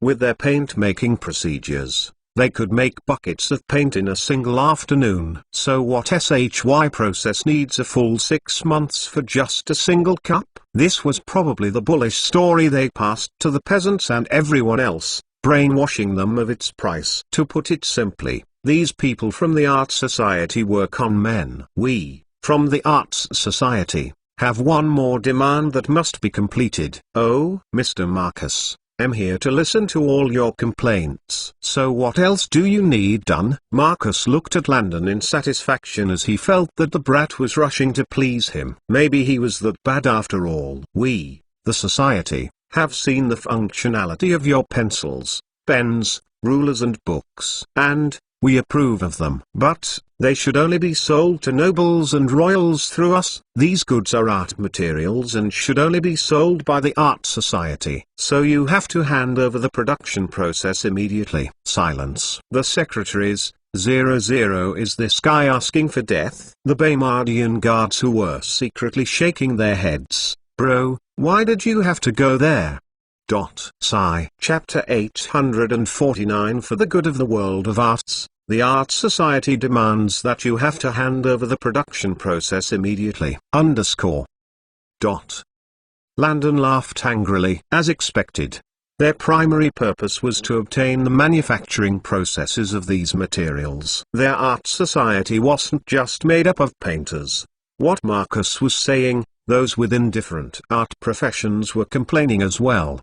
These painters, sculptors, and architects were utterly displeased. It was important to note that with the arrival of pencils, books, rulers and so on, several new architects have emerged. And with paint available in palettes with several different shades of color, people started painting in their homes from inspiration. Now, anyone could become a great artist with skill, knowledge, practice and time. As for the newly emerged sculptors, they also found new inspiration and made their own journey, which might be different from what the Art Society wants. So all in all, they blamed him for the disorder of things because now, Some of their clients wanted these Baymardian paintings instead of theirs. Their real issue was that they were losing money. Many were secretly resentful that some new artists didn't have to go through what they went through. Their clients preferred the bubbly paintings that envied happiness. Losing their clients made their jealousy grow,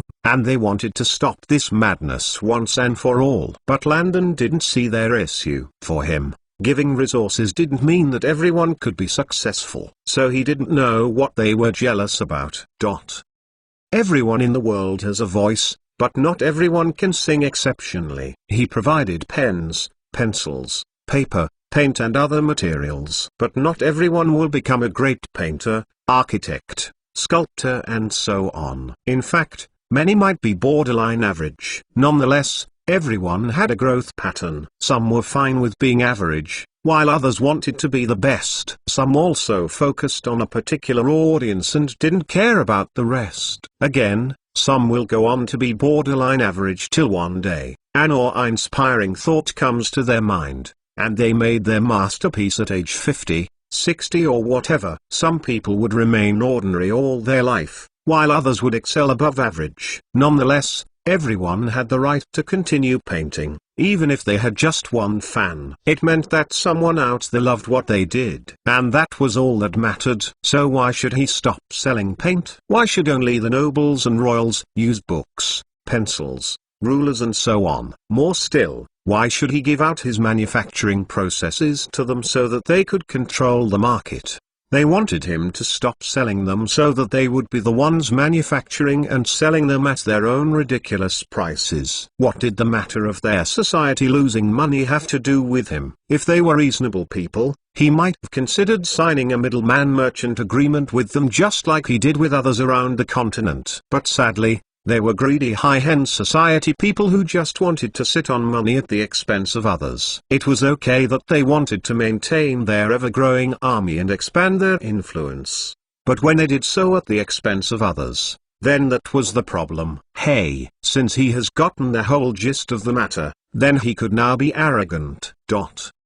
Marcus, who took Landon's quietness for obedience, didn't know that he was currently in a dire situation. He just puffed out his chest proudly and continued speaking to Landon in a condescending tone, forgetting that the person he was talking to was a monarch. It might be a 19-year-old monarchy, but a monarch was still a monarch. It was just that Marcus, who was born in Morgany, didn't take many of the kings here seriously. After all, the people originally came from Morgany and were lesser people. For centuries, Morgany was the most advanced and the most popular one, so they had pride and prestige. That's why he didn't put this Landon fellow in his eyes. Moreover, he heard that his little king heavily relied on Corona. So didn't this show that this 19-year-old brat was weak? Bottom line, he didn't care. After all, he had an entire army close by if they dared to touch him. It's good that you understand. Well then, what are you waiting for? Bring all documents on the manufacturing processes now. Ha ha ha ha ha ha ha ha ha. Landon laughed aloud while holding his belly. And right on cue, the guards and the secretaries also laughed too. They knew His Majesty too well. They laughed and laughed, leaving Marcus and his men utterly confused. But soon, that confusion turned into rage and a bit of annoyance. Were they laughing at them? Ha ha ha ha ha ha ha ha ha. Marcus' mouth twitched. What's so funny, eh? Oh sorry, it's just that you have a real talent for being a jester. As expected, an artist is an artist. Even comedy is your strong suit. Ha ha ha ha ha ha ha ha. Marcus clenched his fists in rage. Boy, do you think that I came all the way to jest? Otherwise, Marcus pointed at him furiously while stammering on his words. The entire time, the brat had been acting so obedient. Who would have known that the little devil had been pretending to listen? Son of a BCH. Marcus clutched his heart as if he was about to have a heart attack. God. He was so pissed. He took a deep breath and coldly looked at Landon. Boy, it would be wise for you to agree because you will not be able to fight us. We have hands and branches in all empires within all 3 continents. So if we come at you at once, you might not live to see the next day. Ha ha ha ha. Silence. Is that a threat? Number. It's a guarantee. A guarantee.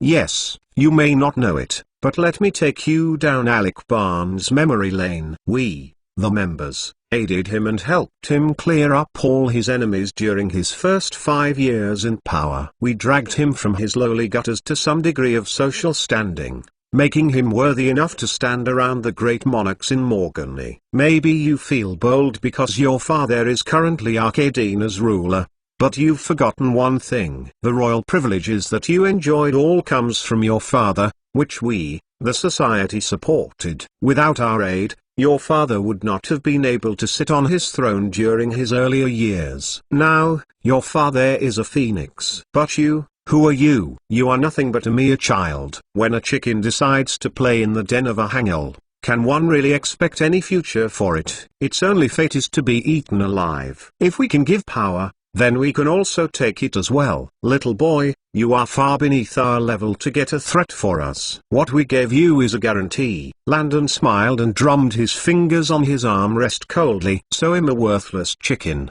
Ha ha ha ha ha ha. That the blind man does not see the sun, does not mean that it's not up there in the sky. You keep calling me little boy here and there. But let me assure you that the gentle nature of a green jaguar is not a symbol of timidity. So since you and your society love guarantees so much, then why don't I make one as well? Bam! Landon stood up from his them and released his terrifying aura that instantly made Marcus and his men kneel. What? Their bodies shivered, and they felt like their soul was currently being whisked away. The closer Landon to them, the more pressure they felt. How many men has he killed to have such a strong bloodthirsty aura? Maybe it was their imagination, but they felt like the entire room was dark and covered with smoke, and Landon had red glowing eyes like an otherworldly beast. The pressure was so great that some even laid flat on the floor rather than kneeling. Marcus gritted his teeth and struggled to stand. How can he kneel before this little chicken 2 times in a single day? Damn it. Chapter 850. How can he kneel before this little chicken 2 times in a single day? Damn it. Bam. Marcus,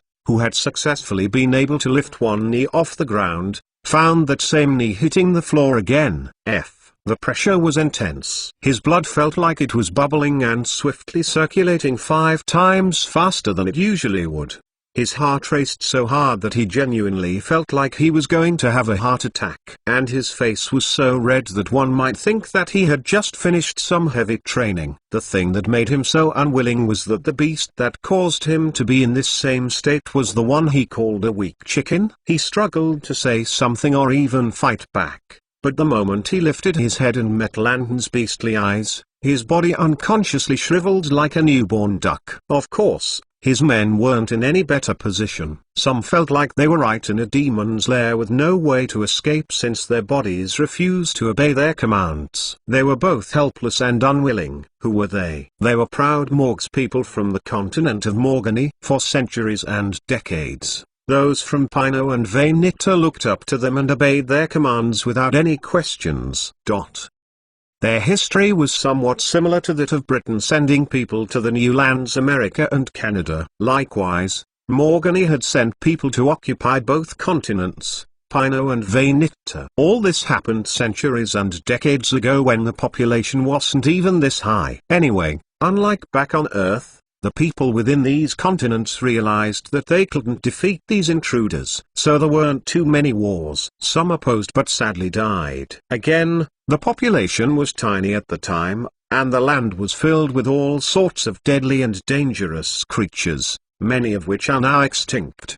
The humans joined forces to eliminate these creatures because to these Morg invaders, humans weren't the issue here. They were more terrified about the massive deadly creatures all around them. Unlike Earth that had such creatures extinct way back, Heartfilia was a little bit slow on that uptake. The creatures lasted longer and were something else when compared to those from Earth. Also, the natives of these places hadn't occupied the entire continent yet, because these creatures were the real owners of the place. So humanity worked together for the greater good. But here's the thing. The continent of Morgany was far ahead in this aspect, because they had adequately taken care of their animal issues. So the other continents spent years and years with the help of the Morgs to make their continents acceptably safe. And while they were battling, The morgues were already building their emptied and coming up with the concept of stone buildings, architects and whatnot. Eventually, more morgues settled within Vainicta and Pino,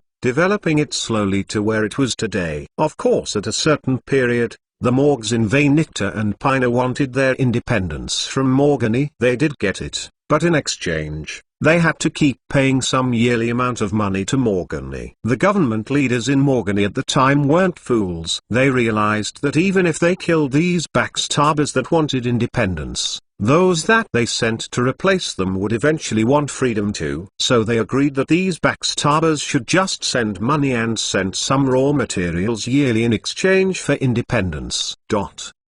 Again, at the time, Pino had hundreds of empires or marked territories in the continent. And with time, the number decreased to what it was today, 5. But no matter the struggles that went by, they still paid and looked up to those in Morgany. Some of the rulers could only sit on the throne because of this support from Morgany. In essence, Morgany had always been on top. That's why even the pirates chose to have their headquarters in Morgany. Because once you infiltrate the system, you'll always remain on top. And the Art Society also had its headquarters in Morgany. Painters, architects and so on dreamt of getting approval to transfer from the Art Society in their various continents and head towards Morgany instead. To them, it was the Big Apple. It was the place that everyone wanted to go to. Even the rulers of these places wouldn't carelessly mess with nobles from Morgany. That said, those from Morgany were proud as hell and didn't put these lowlifes in their eyes. So one can understand their frustration and unwillingness to kneel before Landon. The vital point was that Marcus had only bowed to the monarchs in Morgany. So if they heard that he went as far as kneeling to a tiny monarch in Pino,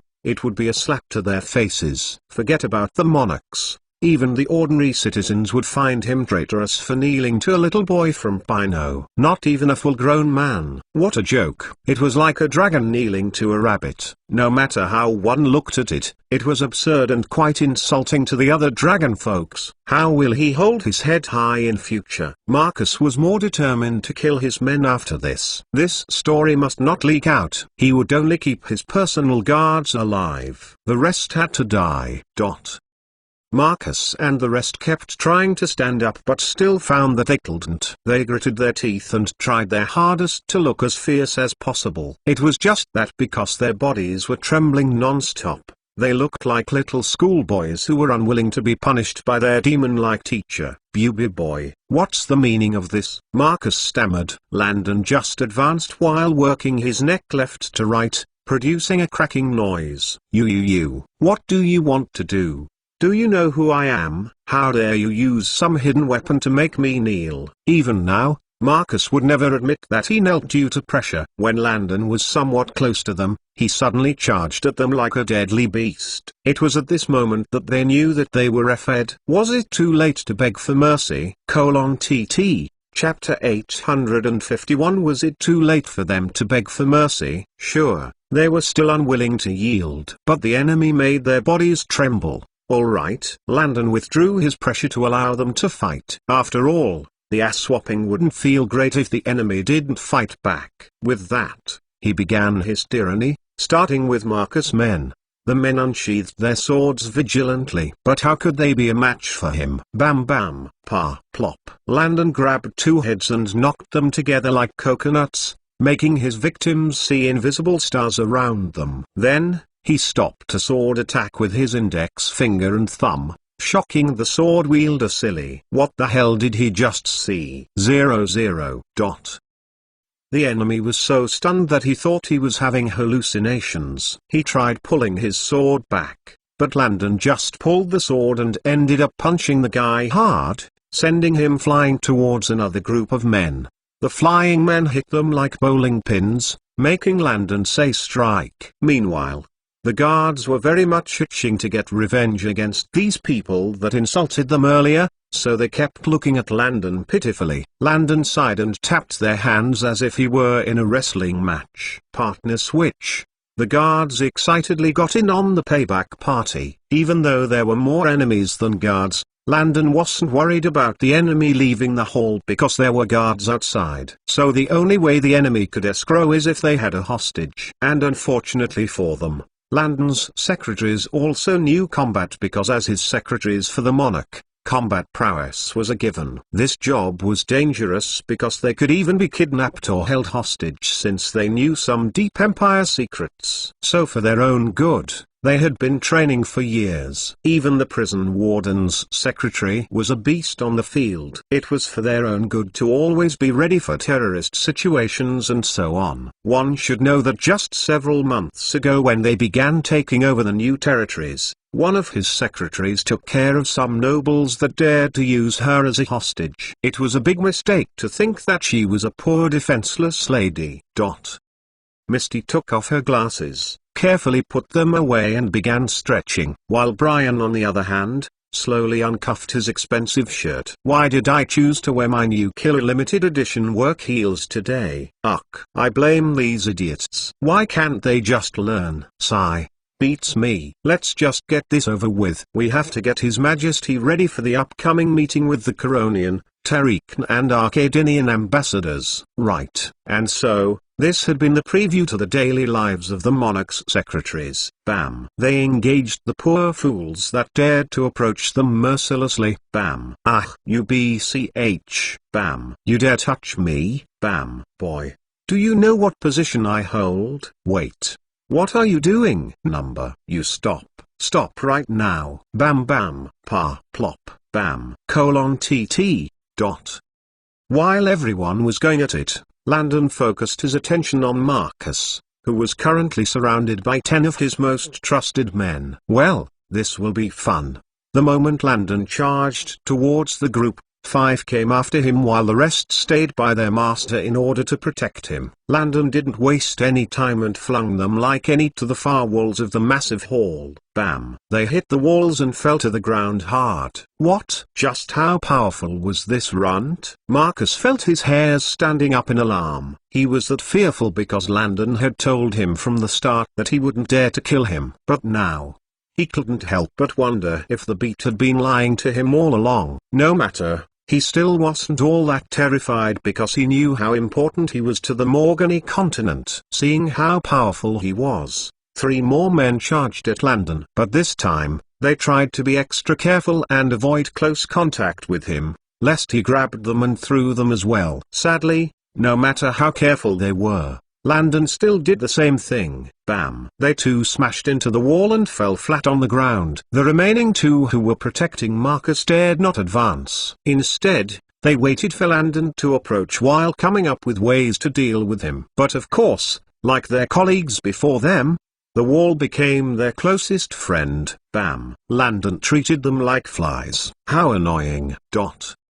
Mr. Marcus, what were those words of yours earlier on? Ah yes, you said, when a chicken decides to play in the den of a hangel, its only fate is to be eaten alive. But unfortunately for you, that isn't always the case. Mr. Marcus, have you ever heard the story of the tortoise and the hare? No? Well, too bad, because if you did, then you'll know why you ended up in such a predicament. Of course, as a man of my word, I won't kill you. In fact, I'll even let you go, but not until I've beaten the crap out of you. Now, take your beating like a good boy, alright? Bam! Without any warning, Landon stretched his hands forth and grabbed Marcus with one hand while using the other to stop his sword attack. He then raised his knee and elbowed Marcus' belly several times. Pub pew pew pew pew. Soon, the men who he had thrown to the wall surrounded himself and Marcus. Landon smiled broadly at Marcus, who was struggling to free himself from his grasp. Marcus' whole body was itching to kill the little bastard. You let go of me now, Mr. Marcus, please. Your manners. We are about to do the tango. Tango? What the hell is that? It's a dance. Instantly, Landon began attacking those surrounding him while dancing with the unwilling Marcus. Every time Marcus tried to kick him, the attacker would end up landing on his men. In short, without knowing it, Marcus had become the female in the dance, kicking his legs up and doing all sorts of moves with Landon being more than happy to guide him. And before Marcus knew it, he had taken some of his men, The knocked out men. Boss, are you sure that you're not a spy? If not, then why do you keep hitting us instead? Tot. With everyone down, Landon faced Marcus coldly. Playtime was over. He had to wrap this up soon. He had a meeting to attend. Chapter 852. After the men were beaten senseless to the point where they fainted, Landon smiled coldly. Now, it was just himself and Marcus again. With that, he began taking his revenge for their actions earlier on. He punched, slapped, kicked and beat the sh out of him mercilessly. Pa pa pa pa pa. Plop. Bam. Marcus flew to one of the pillars and was picked up again by Landon. He was beaten so much that his entire face began to swell. Was he going to die here? Wait.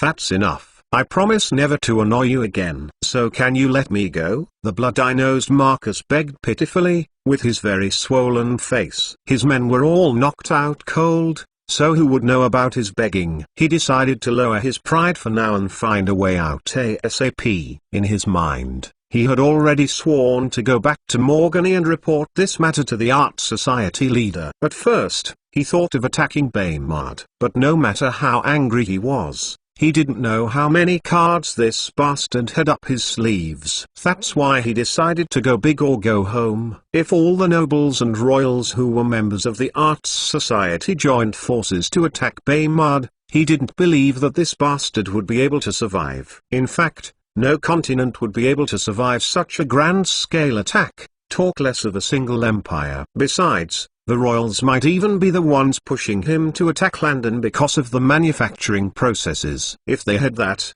then wouldn't Morgany be greater? He had to bring a big storm to this puny monarch who calls himself Landon Barn. After stopping here, his original plan was to head towards Arcadina to visit Alec Barn with a message from Morgany, as well as paint for some of the nobles on his wait list. But now, that had to wait. He decided to make a U-turn and head straight back towards Morgany. This matter had to be reported as soon as possible.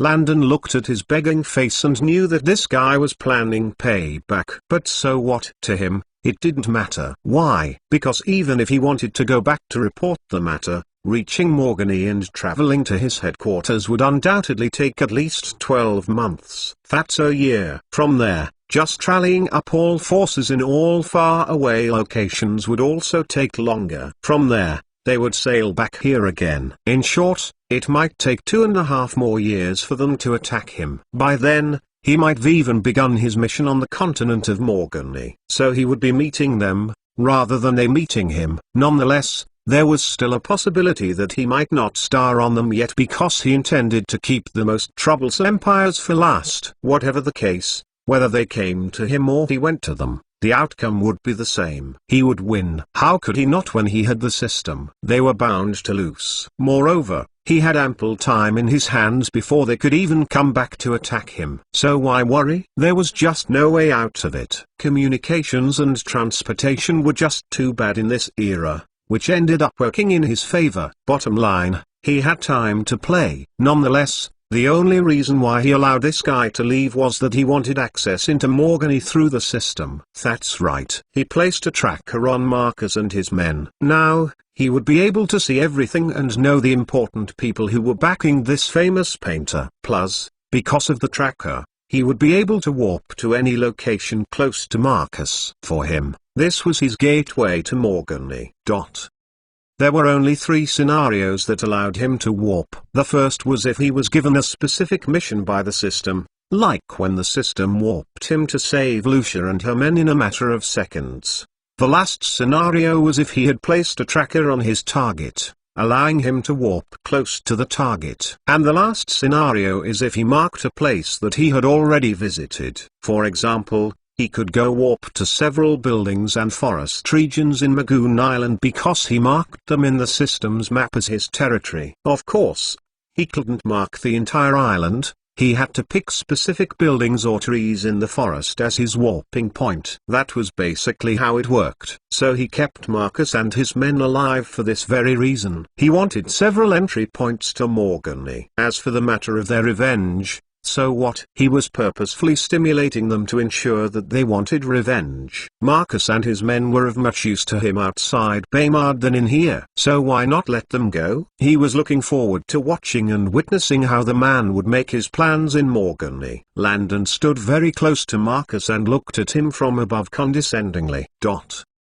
As I said, I'll let you go, but after you finish taking your beatings. What? Aren't we done? No, TT. And so Landon continued his teachings on Marcus until he passed out as well. Send them out of Baymard and throw them on the docks. Yes, Your Majesty. Wait. Empty their pockets and collect all their valuables. In addition, collect all treasures on their ships too. This will be compensation for their actions. Hey, who asked them to come to my home and disrespect my people and die? Landon scoffed and looked at the knocked out men in disdain. Everyone didn't know whether to laugh or cry. Your Majesty, has anyone ever told you that petty? After beating them cold, you still rob them? Landon, hey, I never said I was a good guy. Brian and Misty rolled their eyes and rushed Landon out. Your Majesty, you will be late for the meeting. We have to go now. Your Majesty, we've never failed at our duties. And today will never be the day when we fail. So please,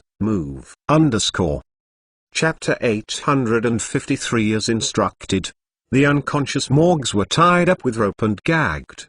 They also collected the swords back from them. Earlier on, before Marcus stepped into the place, he had requested swords for his own protection, as well as the safety of his men. He refused to step in if Landon didn't meet his requirements. To Marcus, even though Landon had promised that he wouldn't dare to kill him, one could never be too sure. That was one of the reasons why he refused to go into the fully guarded palace without a weapon. At least out of the palace, he could hold a tourist or civilian hostage if he was really cornered. He could also lose his chasers on the streets, as well as disguise himself to escape again. But once he was in the palace, for all he knew, Landon could keep him in a room and surround it with thousands of guards. Even though the odds were against him in this scenario, a man must never go down without at least killing some of his enemies. That's why he insisted on having a sword. And what did Landon think about it? He didn't care at all and requested for some swords to be given to them. Why? Because he planned to beat the crap out of them behind closed doors. And it wouldn't be fun if they couldn't fight back. How could he fight them outside around the palace gates? Tourists were going in and out, and there were children around as well. He didn't want anyone to hear their conversation or witness such a battle. So he did everything he could to lure his prey into his den. And now that the battle was over, they collected the swords back. The men Marcus and his men were now tied up like worms and gagged. From there, the military took over the assignment from the royal guards and drove the fugitives out of the city. The soldiers checked them out with their temporary slips and noted their names down. They would be banned for life, never coming into Baymard again. As for their swords kept in the port during check-in, those weren't returned to them at all. Landon continued his pettiness in this matter and confiscated them. HMPH. It serves them right. In a flash, the men were dropped onto the hard floors of docking space 82. Bam. Marcus woke up in confusion to the salty smell of the sea. How did he get here? Before he noticed it, he saw his treasure chests getting carried away before his very eyes. HMMMMM. HMMMMMM. He screamed and yelled angrily, but it all came out like a muffling sound. He was so angry and unwilling that he began moving like a worm towards the treasure chest. He was tied up, so what? He wouldn't let a single person take chest. Or his name wasn't Marcus Perquo. HMMMMM. He moved his body to his chest and bit its handle while shaking his worm body to smack anyone who approached. Damn you all. His actions were determined and hilarious that tourists on the neighboring ships along the docking line couldn't help but find it funny. The children were the most excited of all. Mummy, that man is doing the wiggle dance in Barney. Wow, he can do the wiggle? Awesome. Yeah? But why do I think that he's doing the advanced wiggle dance? Really? Quick, let's learn from him and do the wiggle. Wiggle, wiggle. The children began doing their one wiggle dance, and the adults felt very embarrassed. At the same time, the soldiers had told everyone that they were shooting a movie, so no one felt the scene bizarre or strange. Meanwhile, poor Mr. Wiggle was struggling to hold on to his treasure with every fiber in his body. One should know that amongst his ships, only 5 of them had carried treasures. One couldn't equip all ships with treasure because some of his men might secretly try to steal his treasures. That's why he only placed them on 5 ships, guarded by his 4 most trusted aides and himself. Each treasure ship had a lot of wealth on it because when traveling, it was essential to take as much as possible just in case. And he had sailed here with one of the treasure ships because he was used to doing that. Wherever he went, no one dared to move him because of his reputation and identity, not even the fiercest monarchs would. But how could he have known that a little twerp would dare to do so? Right before his very eyes, 37 chests filled with several precious gems and coins were carried out mercilessly by these loathsome villains. Marcus had invisible tears in his eyes at the sight of his babies leaving him. Some of these chests were just gifted to him by some wealthy nobles as a way to get in his good books. He had collected enough to expand his army and influence again, but now it was all gone. Fortunately, he still had more treasure in the other ships. Marcus felt somewhat better. It was just that unbeknownst to him, Landon had already requested that the Navy and Marine should raid them. It should be done in just a couple of hours. And by the time Marcus arrived the tomorrow morning, he would really shed tears. That was all his hard work of painting and allowing others to give him generous gifts. Landon had requested that when they raided, they left just enough for Marcus and his men to get food and other supplies so that they could adequately reach Morgany. He wanted them to be stewing in rage all through the journey. One of the soldiers flung Marcus over his shoulder and dumped him on his ship. From there, the already beaten crewmen hurriedly set sail before these Baymardians changed their kinds and decided to kill them instead. They weren't fools. They were now in Event Land where the enemy had all the advantages, so it was better to live and fight another day. With that, the proud arrogant Morgs left in a very humble way, but they swore that Baymard had not heard the last of them. Revenge was a must. Chapter 854. Well, with the overly arrogant Morgs out of the way, Landon focused on his meeting with the ambassadors of Corona, Tariq and Arcadine. Of course, there were several government officials in different departments as well. Today, they were gathered here for 2 purposes. The first was transport. Your Majesty Landon, as planned, port construction and organization within Arcadina is completed. Yes, your workers were also able to complete everything in Tariq too. The Arcadinian and Tariqan ambassadors were delighted with the report that they received a while back. In June, they selected estates within the desired coastal city in their empires, and the Baymardian workers came over to work on them. Wooden customer service counters were made, the reception areas were adequately organized, and many other amenities were added to the estate too. Additionally, thousands of horses, wagons and carriages were bought as well, and taxi drivers were hired. There were also a ton of workers hired to clean, take care of the horses, and so on. Additionally, some were hired to work alongside the Baymardians to book people on the ships. Like Karina's situation, many Coronians worked alongside some Baymardians in filling the booking form and giving the customers tickets. The area was similar to customer service booths in banks. They were very close together so that if a Coronian worker needed help or was lost, Hesh could just ask any of the Baymardian workers next to them. One should know that in the future, Corona will have complete control of its port. So this was more like training to make sure that when the time came, they would be able to cope without Baymard's aid. Anyway, in June, they focused on organizing, buying and arranging everything that they needed. And by August 15th, they were officially done. Now was September, and the transport launch date was in 2 days. So how could they not be excited?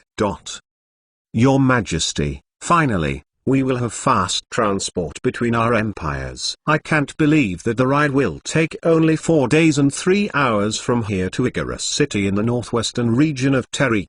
The journey alone should be taken 5 months by sea, but now it's been reduced to a matter of days. This is undoubtedly good news for the people. I agree. From here to Below City in the north of Arcadina will take 2 days and 14 hours to complete, which is unfathomable when compared to its previous 3.5–4 month journey. The ambassadors and officials exclaimed joyfully, and everyone else nodded their heads in agreement. It was truly outstanding. It might seem like nothing, but in these times, transport and complication really slowed them down. Merchants suggested the most while waiting for ages just to receive their goods. But now, Baymard had reduced the wide gap. Now all they had to worry about was the long transport time within their empire when moving from city to city. At least half of the journey time was decreased, so they weren't complaining much. It was better than spending 4 months on sea, and then another 1, 2, 3, 4 to even 5 months on the roads just to get home by carriage. Landon looked at their gleeful expressions and smiled. Everything was going according to plan, and the great thing was that they would be able to travel to other empires on ship. That is, they could book tickets from Corona to Tariq with no stops. Unlike airplanes with a 2,123 hours fuel time limit, ships could go on for 1,012 days without fueling. From Arcadina to Tariq, a ship could take 2.5 days or so. And that same ship could leave Tariq and head straight back to Baymard in 4 days and a few hours before refueling. Anyway, the schedule made it so that all ships would be back in Baymard before they were 80% empty. Many could just go for no-stop trips, while others would still have to stop in Baymard. If someone wanted to go from Tariq to Corona or vice versa, they had to stop at Baymard. The journey was way too close to that 80% fuel mark, so they had to stop for fueling only. Speaking of having ship transfers, sadly, there will be none. With no phones in other empires, they couldn't know how many people booked the tickets daily. So what they could do was guarantee an empty ship to book the rooms the customers needed without fearing that someone who wanted to transfer would take their rooms. In the case of some ships stopping in Baymard, it wouldn't be considered a transfer since no one left the ship during fueling. As he said, for orderliness, there would be no transfers. And to ensure that everyone was somewhat satisfied, several ships would go to all empires at least 3 times a day. Some in the morning, others in the afternoon, and some in the evening. Of course, the cruise ship schedule had already been distributed to the people several months back. So many knew about the launch date within their empires and couldn't wait to enjoy this cruise thing. The merchants were happiest of all. Many had used cruise ships to Corona before, and they knew how convenient it was. Moreover, many could also send mail to their loved ones through these ports. So how could they not be pleased? For months now, they were looking forward to it, and many had already booked the first rides to the different memories within the Pino continent. 2 more days before the launch date with the first travelers. As for Landon, he was happy as well. This meant money for the Baymard, as well as the other empires. After all, they were in a partnership, and the empires had shares as well. Alright. Now that we've gotten that out of the way, let's focus on the more serious problem at hand. Instantly, everyone's face turned green. There was a bigger hidden problem dooming their precious continent. What should they do? Chapter 855. Everyone's expression was grim. What should they do about this unyielding issue? They looked at His Majesty, hoping for an answer to this problem. Landon drummed his fingers while lost in thought. So it has come. It was here in the Pino continent. But who the hell brought it over? When he got the report, he was so shocked that he spat a mouthful of tea in his office. Why now? Well, since it was already here, then they had to act fast before it was too late. And what exactly made him so worked up? Many might think it funny, but it was a sort of grass or weed if one wanted to be all technical. The culprit of his dilemma was none other than the tumbleweeds. That's right. The bouncy grass cliches in Western movies that tumble along the ground. One might think that they look so harmless, but the reality was that they were actually quite dangerous. So how did it start? Just like back on Earth, some travelers or merchants brought rare grain from Vaynita to Corona sometime last October. But little did they know that some of their products would sprout into the infectious tumbleweed that was now their nightmare. The thing with these troublesome weeds was that they could survive in dryland places, and they loved clear open fields like farms. There, they made their territories and announced that they were here to stay, and they wanted everyone to know it, because more than just basic weeds, they were alive and selfish. Each tumbleweed starts as a tiny seed on an open landscape. They sprout in late winter, putting their roots down, forming branches, opening flowers that nestled between their thorny leaves, finally birthing fruits in the beautiful circle of life. And by summer, the plant takes its complete form. But here's the thing, other plants typically allowed creatures like birds to carry their fruits away and dispose of the seeds anywhere else, allowing them to grow again. However, the tumbleweed liked to take matters into its own hands. So what does the parent plant have to do to ensure that her baby seeds survive? Sacrifice herself, of course. What great motherly love. That's why come fall, she intentionally starves herself to death, allowing herself, the plant and her fruits to get dried up. However, the seedlings are still in there. She catches the wind, breaks from her roots and tumbles away, bouncing along her journey while dripping her children across the fertile ground. And then they take root, sprout, grow, and continue the whole circle of life. That seemed very touching. And at this point, many might think that it was a beautiful ending. But they couldn't be far from the truth. That ending is precisely the nightmare that caused many sleepless nights. Why? Because these plants were invasive vampire species that were unwelcomed by all. Tumbleweeds stuck to each other, with one becoming two, two becoming 10, hundreds and so on. It was a hellish dream for many.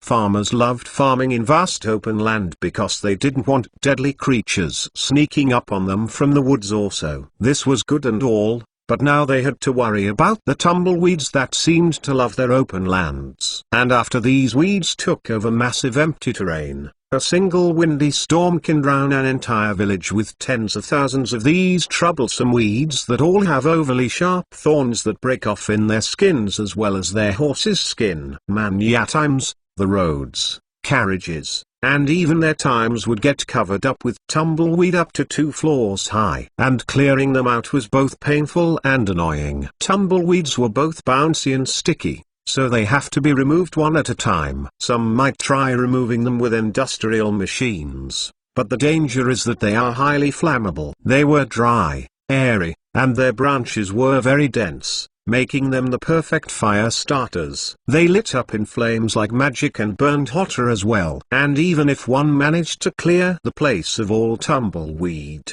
a single mist grain could start the whole cycle again. But why exactly were they so bad? That was because they were vampire weeds.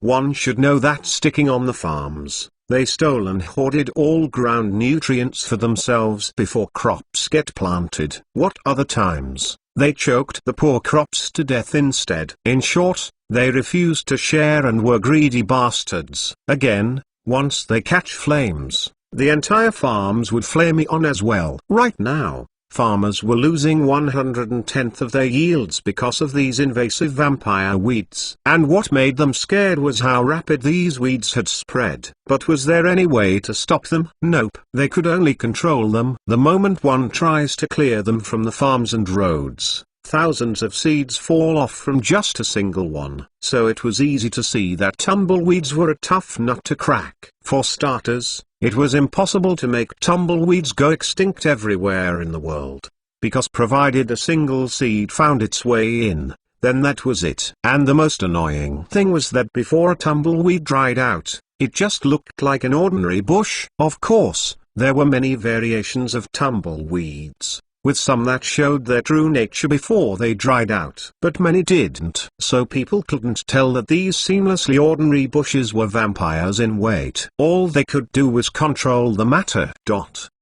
Your Majesty, so they are called tumbleweeds. Yes, our best course of action is to educate the farmers on what to do to save their farms, because if we don't control it, the results will be disastrous. I agree. 110th yield loss is already a big enough damage. Everyone nodded in agreement. Food was everything. So how could they be willing to lose so much? Well, I can tell you all that the matter will undoubtedly spread to the other empires with time. But some places won't be affected. Eh? Your Majesty, what do you mean? Landon looked at them and smiled. Because of the terrain and weather in some places, the weed wouldn't dare to go there. Tariq should be completely fine. But apart from the northern territories in Arcadina, the rest should be troubled by it soon. What? The Arcadinian and Tariqan ambassadors were happy, while the Coronian ambassador and Baymardian officials looked at them with envy. Lucky you.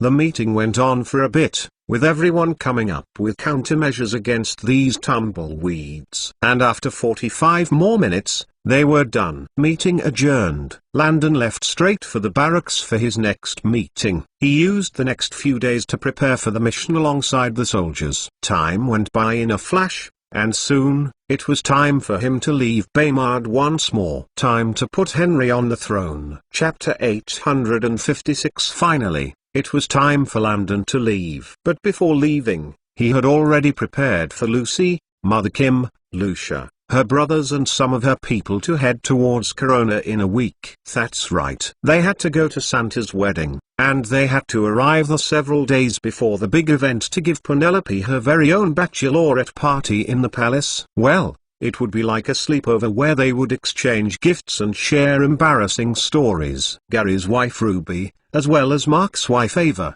will also be joining them as well since they weren't on any missions right now. As for Thray's wife, Yara, sadly, she was currently battling the temple in Yoden, so she would have to skip the wedding. These three ladies were the famous heavenly trio in the barracks whose reputations were extremely high. They were one of the first batches of soldiers in Baymard and have been here for a very long time. So the first time Penelope came to Baymard years back, she underwent training in the Coronian barracks in Baymard. So the trio bonded with her and showed her the ropes of things. And ever since, they had been exchanging letters and keeping in contact with each other. Additionally, Josh's wife, Grace, was also very close to Penelope too. The gang of women enjoyed their time while in Baymard and have been talking to one another ever since. Now, they were bringing Lucia into the group, so she was going to the wedding. Plus, she was very much curious about how the other memories looked like. Likewise, her brother and a selected few of her men would go out as well. Ger brothers had completed their surgeries and had been in bed for 2.5 weeks now.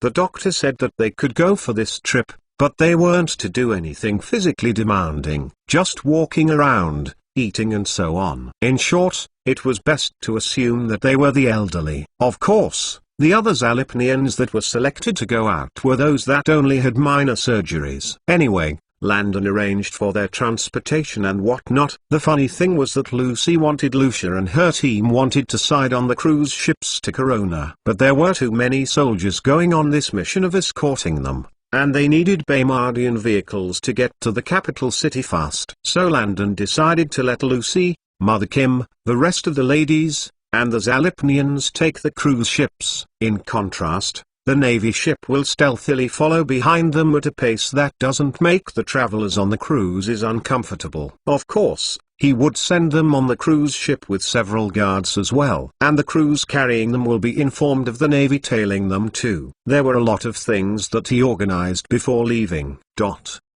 As for Lucius and his brothers whose wives were leaving, of course, they had to stay behind and protect the Empire. Gary the Navy head, Thray the Coast Guard head, Mark the police deputy chief, and Josh, who will still focus on the barracks, will stay behind. Again, with himself and Mother Kim gone, Lucius was now the decision maker in the Empire. So if anyone dared to cause trouble, Lucius had to take care of it. Another thing that Landon did was finalize a few things with the various industries in the lower region. After coming back from the wedding, it would already be October. That was the period when all the products will be sent off to the markets. Presently, the aquarium was completed, but they were just filling it out with water, sea creatures, coral and so on. For the aquarium's position, it was just a little bit further from the zoo, and it had a hotel attached to it as well. In some rooms, one could see the fish through the fish from a tall glass wall. People could now sleep with the fishes. Landon loved the aquarium hotels in many countries back on Earth that gave people many fun experiences while viewing sea creatures. People could cuddle with sea lions,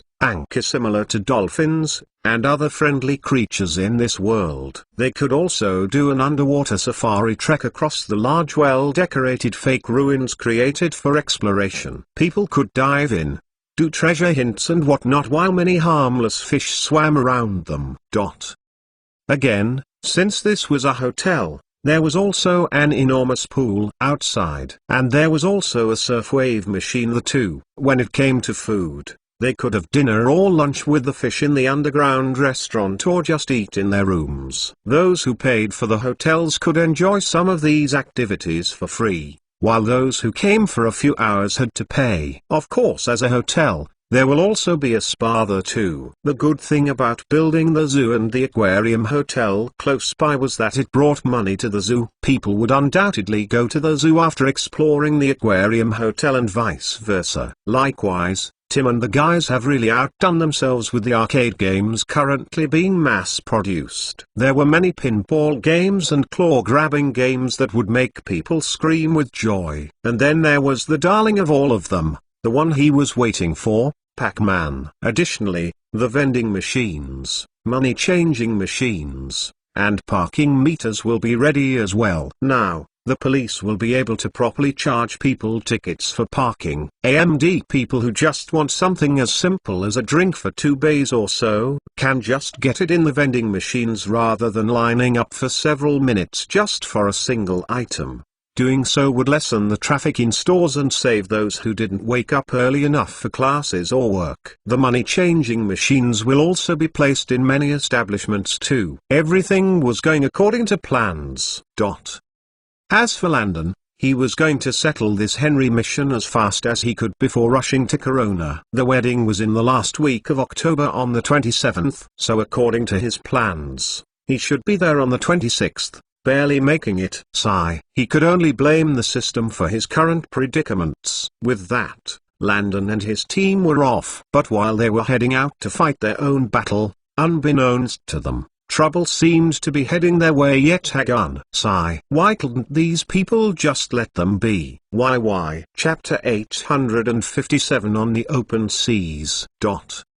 The calm waters rushed against the corners of the ships that were currently docking below. On the seas, all 21 ships had docked in formation. And turn by turn, many jumped into the water for no more than 3 minutes before getting yanked back up. On a ship, fresh water in barrels was used for cooking and drinking. And as required, at least once in 2 weeks, the men had to take their baths by diving into the seas. Of course, they didn't stay too long in the waters because firstly, salt was very drying to the skin, and accidentally taking it in could make a man sick, especially on the seas. Second, there might be dangerous and deadly sea creatures around. That said, because there were many people on board, only a few could take their bath now, and next week, another batch would take their bath. Just like that, the selected batch of people jumped in for a quick rinse. And that was that. And as the crew continued their bi-weekly rinse,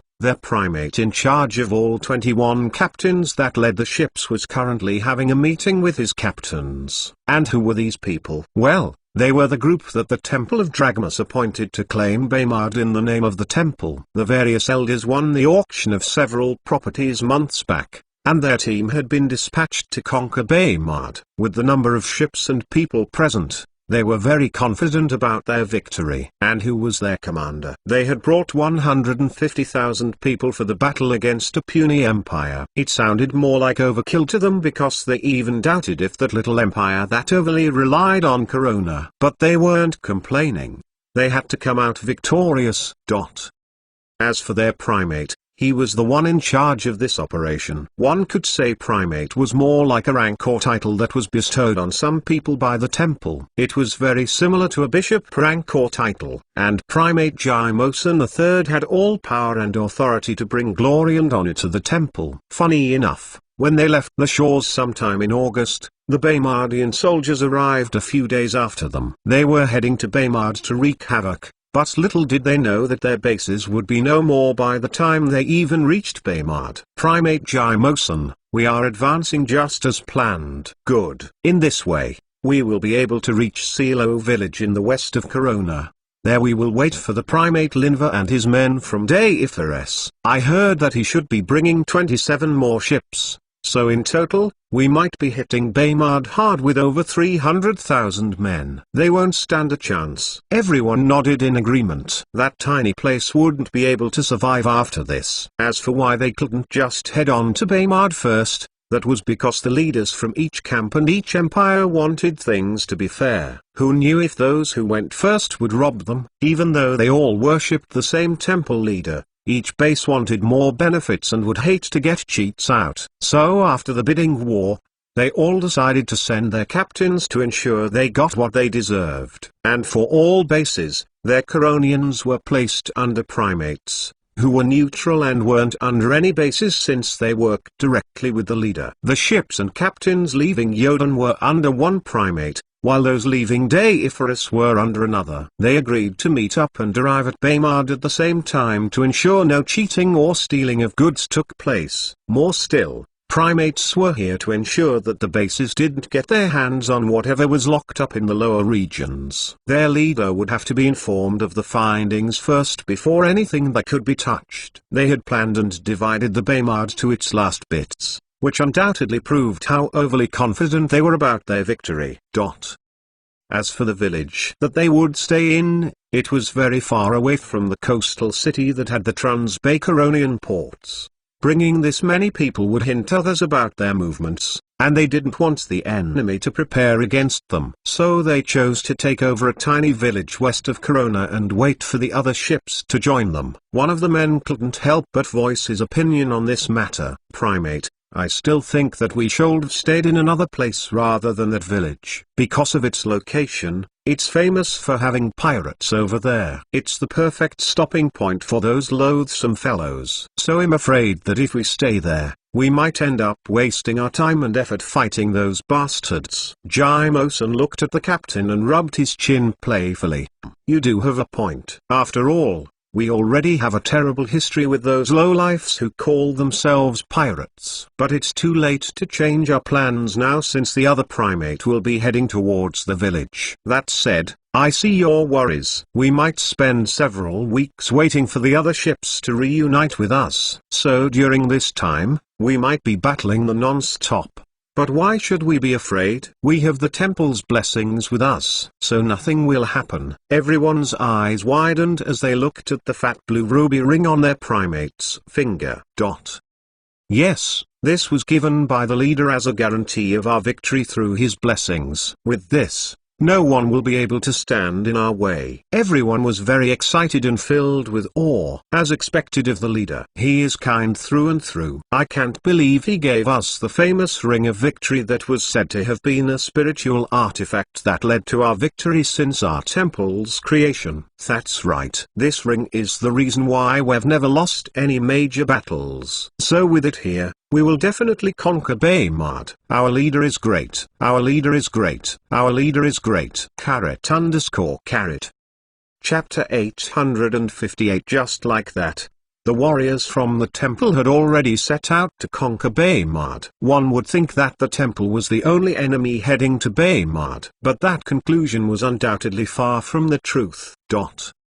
Prisel village, western region of Arcadina.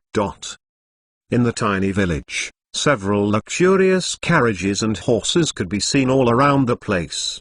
The contrast of it would make anyone who saw the scene baffled. It was like seeing the latest vehicles in the slums. But who did these carriages, wagons, and horses belong to? Well, no one in the village knew. They only knew that if they didn't do what these intruders wanted, they'd be sent to the afterlife quicker than they expected. The air was dense, and the whole place was moody. It was as if the spirit of a grim reaper had passed over the village. The place was deadly silent, with no children playing outdoors. Everyone was working in absolute silence for fear of annoying the owners of the vehicles and horses. The villagers shivered with fright as they obeyed unquestionably. It's been 2 days since these intruders came in, and the villagers had been turned into servants who weren't allowed to sleep within their own homes. That's right. These intruders made them sleep outside with no mattresses or beddings on the bare ground facing the night sky. It was at this moment that many missed their soft Baymadian pillows, blanket and so on. These invaders had taken over the entire village. Everyone in the village had grievances within their hearts. After all, they had already lost a few villagers who tried to stand up to these unwelcomed guests, and many didn't want their children, husbands, wives or other blood relatives to die. They were hoping that these pesky intruders would leave sooner or later because they couldn't possibly want to stay here forever, right? You there? Where is my beef ramen noodles? I'm sorry mistress. I'm sorry mistress. I'll get it right away, said a middle-aged woman who trembled and stuttered with fear. The lady before her was just too scary. She was a beauty, but why did she have evil-looking eyebrows? It made her face look like a villain, and her arrogant personality wasn't helping matters. On the end, the villagers all slept outside. Ex-Queen Eliza clicked her brunette hair and smiled pleasantly at the sight of the frightened lady who was running for her dear life. Look at it. Even though she wants a queen anymore, she could still manipulate and control her way to the two if she wanted to. She felt mighty proud, and this whole scene made her even more determined to re-enter the palace in future as Queen Mother. She wanted everything under her grasp. The feeling of commanding these lowlifes gave her a very satisfying feeling. Was she a sadist? She didn't know. All she knew was that it made her feel powerful to see others whimper beneath her.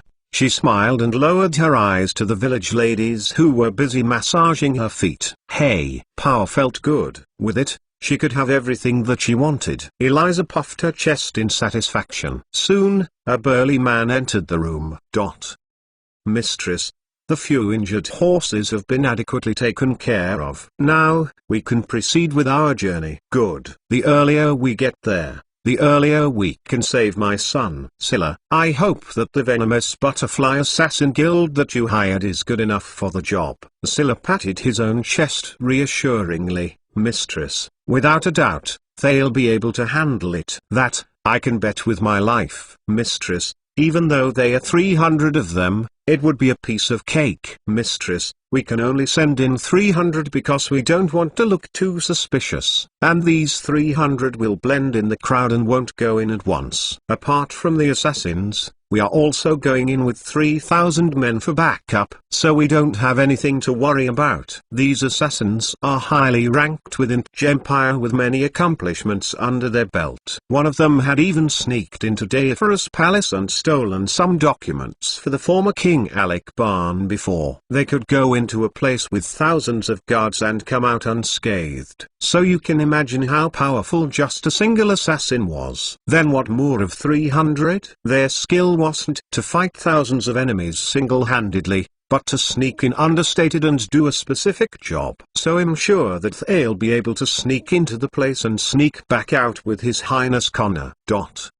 Eliza felt even more confident while listening to the numerous feats of these so-called top assassins. That's right. She just needed them to sneak Connor out, and from there, they would flee back to their secret base in the central part of Arcadina. There was no way that she would allow that uncultured William to keep the throne. How was he more qualified than her baby who grew up in the palace walls? She didn't believe that someone who didn't receive education from the highest men in society could lose to a mere local champion. Victory was within her grasp. At the same time, she was still worried about her baby. She had tortured people before and had made them wish that they were dead instead. And now, she kept having sleepless nights due to all her worries. Yes, she was scared that they would do the same thing to her baby. What if they gouged his eyes out and broke his fingers? What if they sliced his private part off and forced him to eat it raw? What if they made a small cut on his belly, took out his intestines and sprinkled several drops of alcohol on it? What if they sliced off all his limbs, The countless scenarios that passed through her mind almost made her lose her sanity. Her body vibrated with fear as she clutched her heart. "Baby, wait for me. Mummy will rescue you." Eliza burned with determination and turned to her most trusted aide. "Solar, how long before we get there?" "Mistress, in 2.5 more weeks. We should be there." "Good." Chapter 859. While everyone was swarming towards Baymard, Landon and his team on the other hand, had just docked on the shores. The military vehicles and tanks popped out of the ship swiftly, leaving all those within the tiny coastal town utterly confused and excited. What the hell did they just see? Everyone ran towards the dock as if they were waiting for the president or something. Look, it's a train." I can't believe it came to our tiny coastal town." "What, so this is actually a train?" "No, idiot. You all are wrong. This is obviously what they call an escalator." "Really? Old man Kang, you really know so much." "Of course I do. I saw it in the newspaper." "But I'll tell you all a secret. I know their King Landon." "Impossible." "How can you know him?" "HMPH. You doubting midgets don't know how great I am." "As children, don't you know that it's rude to doubt your elders?" "Hey, do you know that I personally gave him advice some years back? As the mighty scholar that I am, I taught him the timetable and even gave him the idea to make books." "What? You don't believe me?" "Old man Kang, we don't believe it." "Wait. Are you sure that you're not hallucinating instead?" "Yeah." "Are you sure that something inside your head didn't get loose?" Sigh. "Old man Kang has finally gone crazy. Call the healer." "Old man Kang, _. Everyone excitedly watched the scene before them. Those who had never gone to Baymard couldn't help but feel very blessed to witness this scene. It only made them more determined to go there instead. Sure enough, the newspapers, posters, and pamphlets didn't lie. Baymard was awesome. The vehicles and tanks lined up across the shores until everything needed for the journey was taken out of the ship. With that, the ship headed back into the seas as planned. They were to go and stay on standby until the scheduled day that Landon planned to return. Henry's siblings should already be in the capital by now, waiting for their father to die. He reckoned that they too went early to make preparations for the upcoming battle. Landon smiled and said at the overly excited crowd, he didn't bother whether they could be him or not because no one would be able to report the matter to the enemies this quick. At least, it would take several months for the news to reach the enemy if they had spies around, while he on the other hand, would be in the capital in a matter of days. With this advantage, what was there to fear? Additionally, one should know that several other teams of soldiers and marines were already within Deiferus, dealing with all bases belonging to the temple. Well, all except for the base closest to the capital. They were to only deal with that one on the same day that Landon would attack the capital. Everything would be cleared up all at once, making things easier for Henry. Plus, he would be able to finish this goddamn mission once and for all. Anyway, Landon and his team had decided to use the main roads for now until they were somewhat close to Henry's hideout near the capital city. Once they were at a distance that was roughly 2 weeks away by horseback, they would leave the public roads and use the carriage trails within the forests. With that, they were off. Landon and his right-hand men went over their plans again, just to be sure that they weren't neglecting any possible danger. Within the vehicle were all team leaders who would play key roles in the battle to come. The vehicle was as silent as a graveyard, with the occasional sounds of the vehicle. Everyone patiently turned their attention to their monarch calmly. Landon cupped his hands under his chin, with a straight face that was void of any emotions. Gentlemen, ladies, the time for war has finally come. The art of war in itself is to win with minimum effort. We must create a sense of urgency and desperation for our enemy, while for us on the other hand, it would seem like an ordinary walk in the park. That said, we have two distinctive missions: protect the future King Henry and defeat all enemies on sight. Henry notably has a lot of siblings, but the most ambitious ones are, the first Prince Ulrich Tudor, the second Prince Winston Tudor, the third Prince Bonavia Tudor, the fourth Prince Joffrey Tudor, and finally, the second Princess Eldora Tudor. Each of them would most likely come with their army. This means that they would probably keep a portion of their army somewhere around the outskirts of the capital, since it would be too suspicious for their troops to go in. Lieutenant Flood nodded while listening to Landon. Your Majesty, like you said, there are several scenarios about this matter. Either they are slowly sneaking their men into the city in batches, or they are waiting for the day King Julius Tudor dies before they burst into action. But these groups of people will undoubtedly be their backup. Their main power fraction should have already settled into the city by now. Either way, we can assume that every single enemy has its primary team and its backup team that would surround the capital. Captain Glyndor nodded in agreement. Yes, they should have two main teams, one on the inside and one on the outside.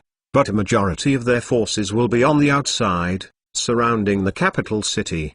Glyndor spoke while looking at the map again. Your Majesty, looking at the terrain here, I think we should send the air forces to check this part out too. They might have a base around or choose to camp out here instead. You might be right. Earlier on, we had circled 7 suspicious locations that they might be hiding in. But these might not be accurate or might be too few. That's why I think we should expand the search perimeters for the air forces. Everyone immediately approved of the suggestion. Earlier on, the reason why they limited the range around the capital was because, for starters, the capital city alone was ridiculously high. So they wanted the Air Force teams to focus on drawing and coming up with an accurate city map with roads. They needed to know what paths to take if they were in a bind, or where to go to trap their enemies. Sure, the Air Force teams would be there to aid them if ever they were in a pinch, just as if they were Tom Cruise in a Mission Impossible movie, with Benji guiding. Take a left and run to the tavern on your right. Okay. Yes. There's a bridge there. Get to it, cross it, make a left and go 3 blocks along the 4th road. Wait. Incoming enemies ahead. Turn around and head left. Just like that. The air forces were very essential within this enormous city. More importantly, they wanted the layout of the palace. That was a must. Chapter 860. Everyone agreed to widen the Air Force scope around the outskirts of the capital city. Earlier on, they planned to send most air forces to focus their attention within the city. They did that because, unlike the woods, the cities had too many alleyways, roads and whatnot. It was more complex and interconnected, so it required more eyes to properly take down everything. Of course, unlike the operations on Magoon Island, since this one was more complex, they had chosen to use 3 nights to make the sketches. And this time, the hot air balloons will go up from 2A.M to 5A.M, when most people were bound to be asleep. Again, the sun typically came up around 7:30 AM, so they were good. Anyway, they'll use these hours for the 3 days before calling it quits. Following that, they'll use an entire day to put everything together, develop a swift plan for each team to follow and then take action. With the scope around the outskirts widened, they were sure to pinpoint all locations where the enemy forces were hiding. Without a doubt, some teams will head towards those locations to take out these forces linked to all 5 siblings of Henry.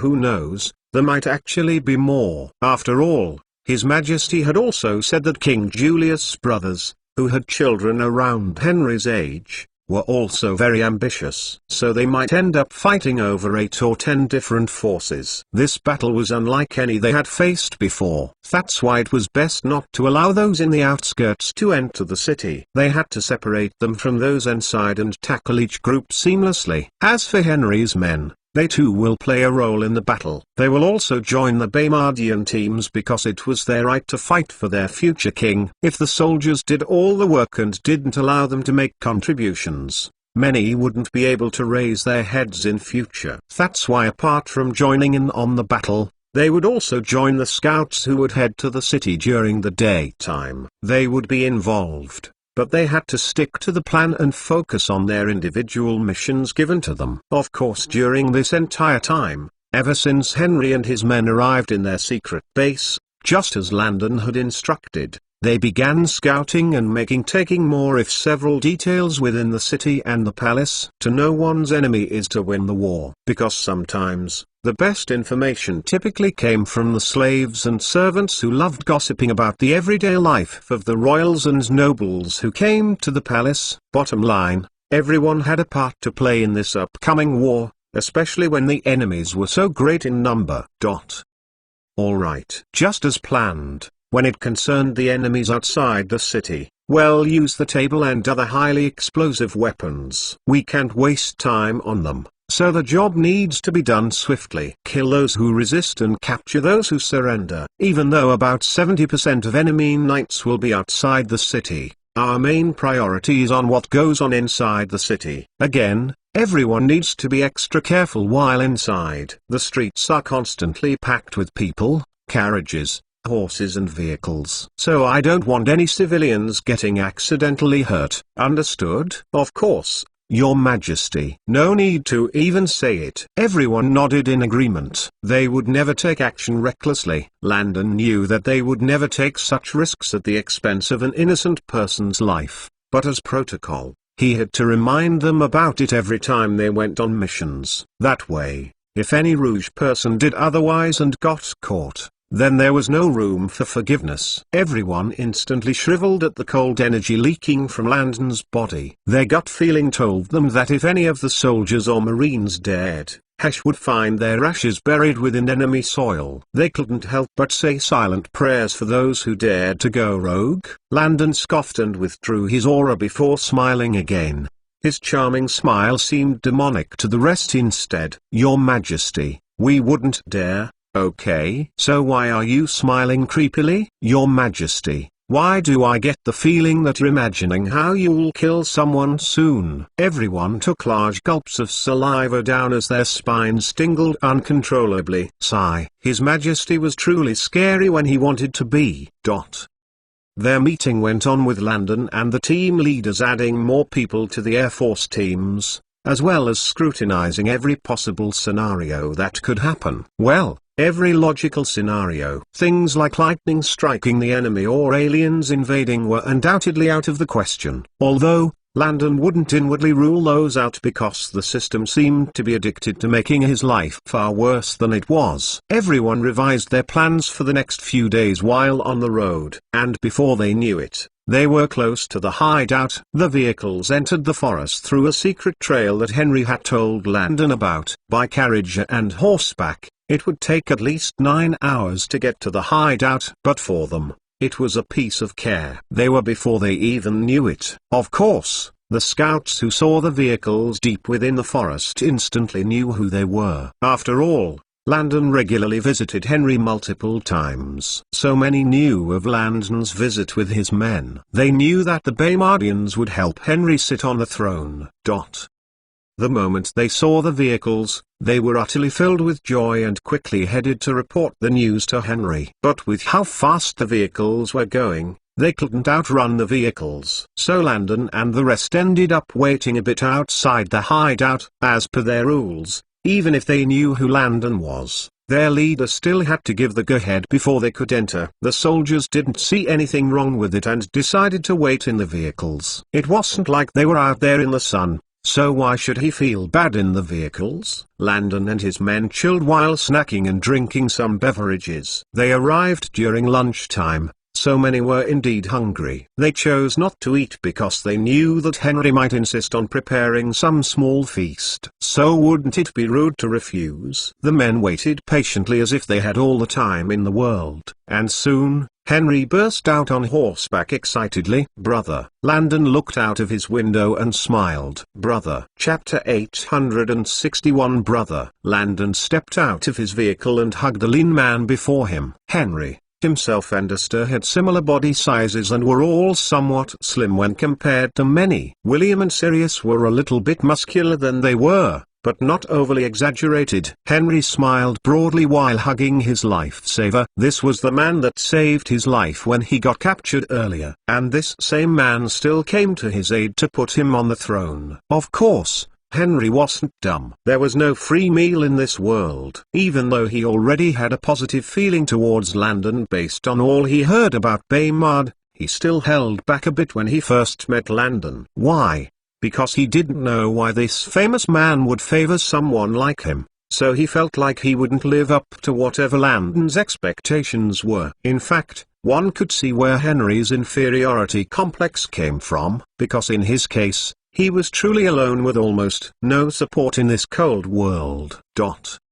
For William of Arcadina, he had his parents alive, who also pushed him through in a way. For Penelope in Corona, her parents did the same. Sirius from Yoden was also similar because his father had hidden the fact that he was the successor of the throne from everyone. So no one even mentioned him, making him gather more forces in the dark. His father had cleared the way and done several things in secret for him as well. Not to talk of Asta from Tariq, who had the backing of his family as well. All these people had support one way or another. But Henry's case was different. His mother died when he was still a child, and his stepmothers in the palace prevented him from learning all he could. They only allowed him to know how to read, write, sword fight, and do addition and subtraction. Things like learning military tactics or other military skills weren't taught to him in the palace. Of course, they did all this to him behind his father's back. So every time his father questioned his sons to see their progress,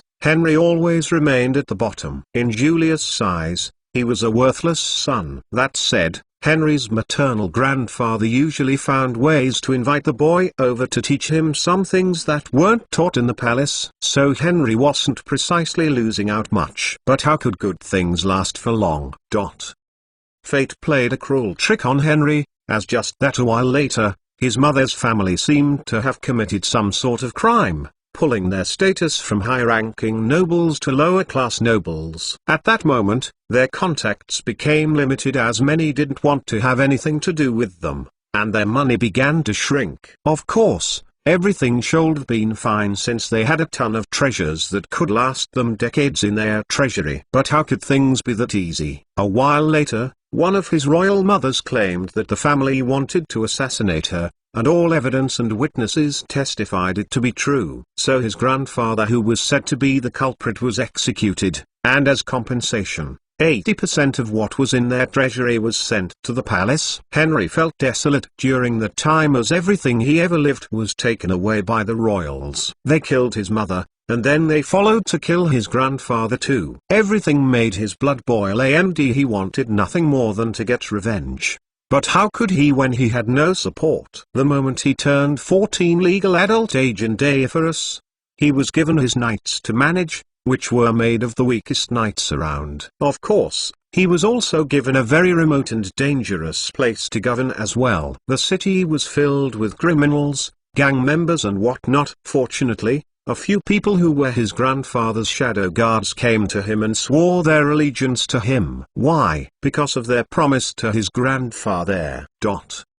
In this cruel world, Henry's grandfather was really a good and simple man. In his younger days, he broke away from the clan because he couldn't do the things they asked of him. And then, he bought an estate and started his own family. He was a war god who only fought justly and had won countless battles for the empire, so his feats were mighty. He did his best to raise Henry without trying to make it too obvious. But sadly, the enemy, his time was up. The famous war god of Deiferus died because of a framed assassination attempt. Even his father was happy about it because his father had always been wary of the war god. Henry was all alone at that point, and his grandfather's people dared to contact him yet because they would be putting him at risk again. Nonetheless, the royals captured many of his grandfather's people and killed them off. Of course, many stayed in hiding and assumed noble lives as farmers and peasants. Nonetheless, they were very loyal to his grandfather, and they more than anyone else knew that if they ripened their mouth to reveal any secrets, then they too would die. So many of the war god's secrets ended up dying with him. The royals who wanted to know everything ended up learning of just one of his hideout bases. The rest was still a mystery to this day. It was as if the heavens were constantly preventing them from knowing anything else because they couldn't pry open the mouths of these people. And so Henry used his grandfather's bases and began his journey of survival. At the time, Henry never thought of taking the throne, just getting revenge. But after speaking with Landon, he changed his mind. Why? Because Landon had the same vision as his grandfather. And after seeing the contract, he was even more convinced of Landon's character. The man had a goal to help the people and wanted to put good people on the throne. Apparently, this was the reason why this great man chose to put him on the throne. It was all for the people's benefit. Henry saw his grandfather in Landon and felt more motivated than ever. He was right. The empire was rotten, and the people were suffering. Someone had to do something about it. So why not him? It was time for Deiferus to change. Chapter 862. Henry looked at the vehicles in amazement and awe. It wasn't just him, as everyone else felt itchy and wanted to rush in and take a look. Because of Henry's unique situation, they've never left Deiferus for years now. So they only saw images of these several cars, trains, bicycles and buses on newspapers and whatnot. That's why seeing the real thing up close almost gave them a heart attack. Henry's lips quivered, and his hands shook as he anxiously started at Landon. Brother, can I take a look? Sure. But why don't we go in first? I'm sure some of your men also want to take a look as well. So we can do all that while we're inside. Henry's men looked at Landon gratefully before looking at their master in an aggrieved manner. Master, how can you think of seeing it alone? What about us? Didn't you say that we were family? Master, is this how fast you've forgotten is? TT. Henry smiled awkwardly before getting back on his horse. With that, they led Landon and his crew into a vast cave. At the entrance, the cave could only allow one carriage or vehicle to go in at a time. But as they advanced, the cave began expanding. It was huge and had several tunnels as well. Henry and his men escorted their visitors in for a full 34 minutes before they exited the complex cave. Landon looked at the scene before him as nodded with satisfaction. He had to say that this particular base was well hidden compared to the one he last saw when he saved William from Connor and James. As expected of the late God of War's secret base, the hidden impenetrable fortress was properly camouflaged and blended in very well with the surroundings just right. Even Landon had a hard time spotting if what he saw were buildings or not. Henry truly had a great-grandfather. The gang drove in for another 30 minutes while matching the pace of the horses, and finally, they arrived at their destination. As expected, there were over 17 different buildings within the place, and a total of 4 walls, diving the base into sectors. VRRRMMMM. The knights who were training stopped and stared at the vehicles with their mouths wide open. Instantly, their bodies responded to their excitement, making them stare without looking away. In the face of shocking and jaw-dropping technology, their concentration during training had flown out the window. What a joke. How often do they get to see such things? Everyone stared like mindless happy zombies. Landon looked out the window and smiled before facing Henry, who was walking alongside his window on horseback. Your base is good, thanks. It was my grandfather's. I know, Landon thought. All right, let's focus on something more important. Henry's heart rate increased rapidly, and his face turned serious. Yes, we do have important matters to discuss. Exactly. Nothing is more important than this matter. It's a do-or-die affair that must be solved as soon as possible. Brothers, I know. It's about this war, right? War? Who the hell was talking about that? Henry scrunched his face in confusion. Brother, aren't we talking about the upcoming battle? Why would I talk about that here? What I'm talking about is way more important than that. Henry's mind was piqued, and he couldn't help coming up with many unexpected theories and conclusions. What could Brother Landon mean? What could be more important than this war? Wait, is there something else that Orr didn't know? Instantly, he became anxious. Brother Landon, what could be more important? You really don't know? Not a clue, brother. So what is it? Well, it's food. Henry felt like his ears were blocked. He didn't hear what he thought he heard. Right, brother? Did you just say food? Yup. That is the most important thing. Forget it. Henry looked at Landon helplessly. How could he forget that his brother of his liked to tease him? Was it because he was younger than him by a measly year? Henry felt like he was being bullied. Landon chuckled playfully. Little brother Henry, Why do you always look at me like this? I'm being serious. My men and I haven't eaten lunch yet because we were rushing to get to you. So to us, food is the most important thing right now. Or do you want us to starve to death? I thought you would be happy to see us and would prepare a large feast for us. But sadly, it looks like I was mistaken. Sigh. It looks like you never thought of feeding us at all. Just look at how pitiful we are. Henry glared at Landon. When did I say that I won't? Before going out to meet you, I already asked the kitchen to prepare a hearty meal. We've spent an hour just entering the base. So by now, the food should be ready. He. As expected, you did prepare a meal for us. Ugh. When did I ever say that I didn't? Henry shook his head wryly. He could never beat this brother of his in a mouth battle. Earlier on, he left the fortress speedily, using around 35 minutes to get to Landon. But since they are walking back, they spent a little over an hour before getting here. So it's been close to 2 hours now, and the kitchen should have something already made. And even if it wasn't ready, it shouldn't be long before they could eat. Brother, are you sure you won't sleep in the fortress buildings?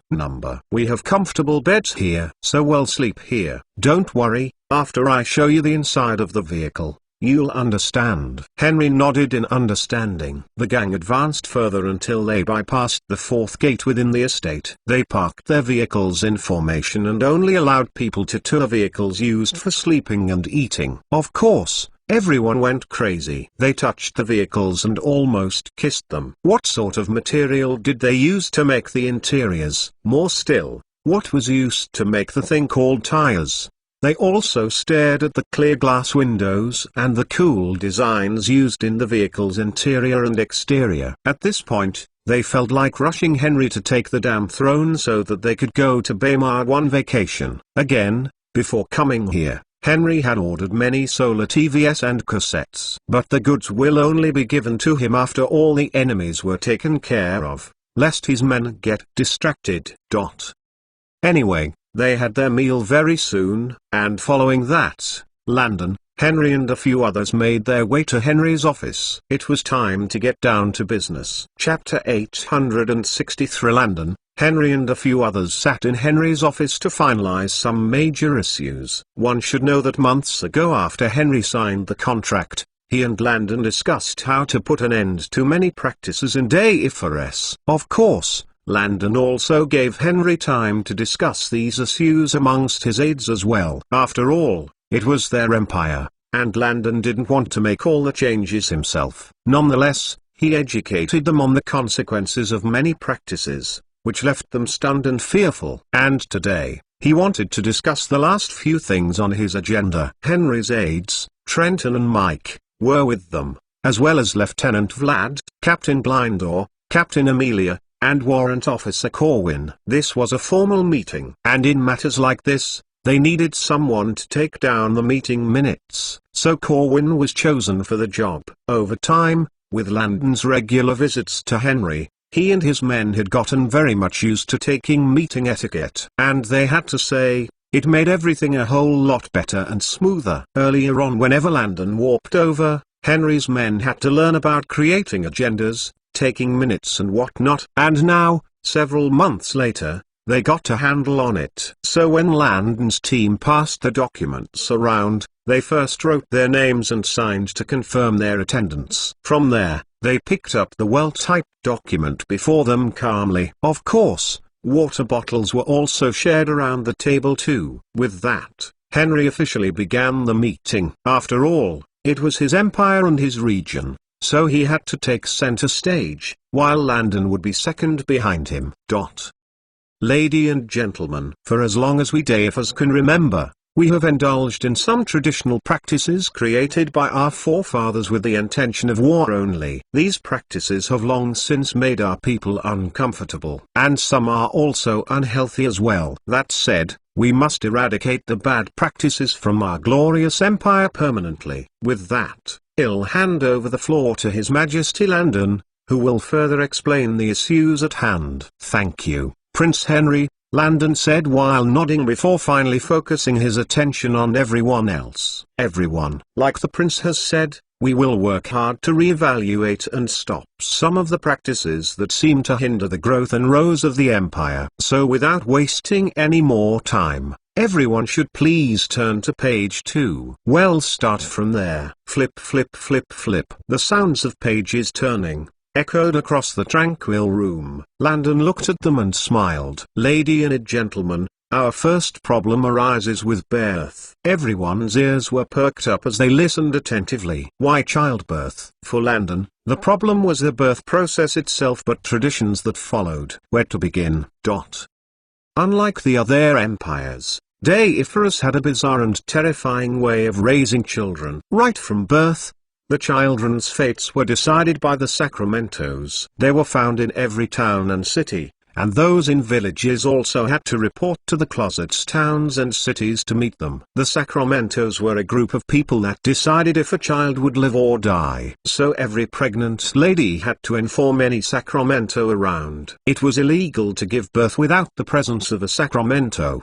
Even royalty wasn't exempt. For Deiferans, from the day they were born to the day they died, their lives were under constant examination. They were seen as high-level products that would boost the empire to the next level. It was believed that the only reason they were alive was to make their empire great. Now, starting from the root of the problem here, from the moment the child popped out of the woman's belly, the Sacramento would do one of two things. If the child were a girl, the child would be given to his mother to raise as normal. But the mother had to take the female child to the Council of Fertility to examine whether this child would be able to bear children in future. They believed that the fatter the child's thighs, the more children the child would have in future, as it already showed signs of having excellent childbearing hips. As they said, everyone was born to make the empire great. So even women had their own expectations. Now, if the child was a boy, then things got a lot more complicated. At that point, they would be taken by a Sacramento to the nearest Xinjiang, which was a council with several leading elders that were very skilled in war or other positions. From there, the child would be inspected like goods in a store. If the child was disabled, mentally ill by not crying or seemed sick, then he was no use to the empire. A real man came out of his mother's womb strong. So why would they want such weaklings? And so when a newborn was deemed as useless, what do they do to it? They would be abandoned in the wilderness to survive and prove themselves, even though they were just a few hours old. So many times, over 70% of these babies got eaten by wild beasts, while the rest were sometimes picked up by peasants that would take them, intending to use them as cleaners to clean their houses and do their work for them. Everyone knew that babies in the wilderness were wastes. So why not pick it up and get free labor? Of course, some somehow managed to survive but were taken in by wolves or other animals, which was strange but true. At times, slave traders will also collect these babies after they were thrown in the wilderness for them. They got these slaves free of charge without paying for anything. So why not? This was a good investment. Again, the female children who were rejected by the Council of Fertility also got thrown into the wilderness. All in all, the councils decided the fates of the children, and for this matter, Landon was utterly speechless. If they didn't want the babies, why not send them to Baymard? Do these people know how dangerous the wilderness is? Just the crazy creatures in this world were enough to deal with a handful of adults. So why send a poor innocent, defenseless child there? Wasn't this too cruel? This Deiferus was really something else. Chapter 864. Henry smiled bitterly when he saw the reaction from a few people from Baymard. He, more than anyone else, knew how barbaric his empire's rulers were. Just because they have been doing it for so long doesn't mean that the citizens approve of it. Some mothers woke up after labor to hear that their child was sent to be thrown into the wilderness. No matter how evil or good one was, their child had a bond with them, and they weren't even allowed to see that child from the moment they birthed it. Some didn't even know what their children looked like. Of course,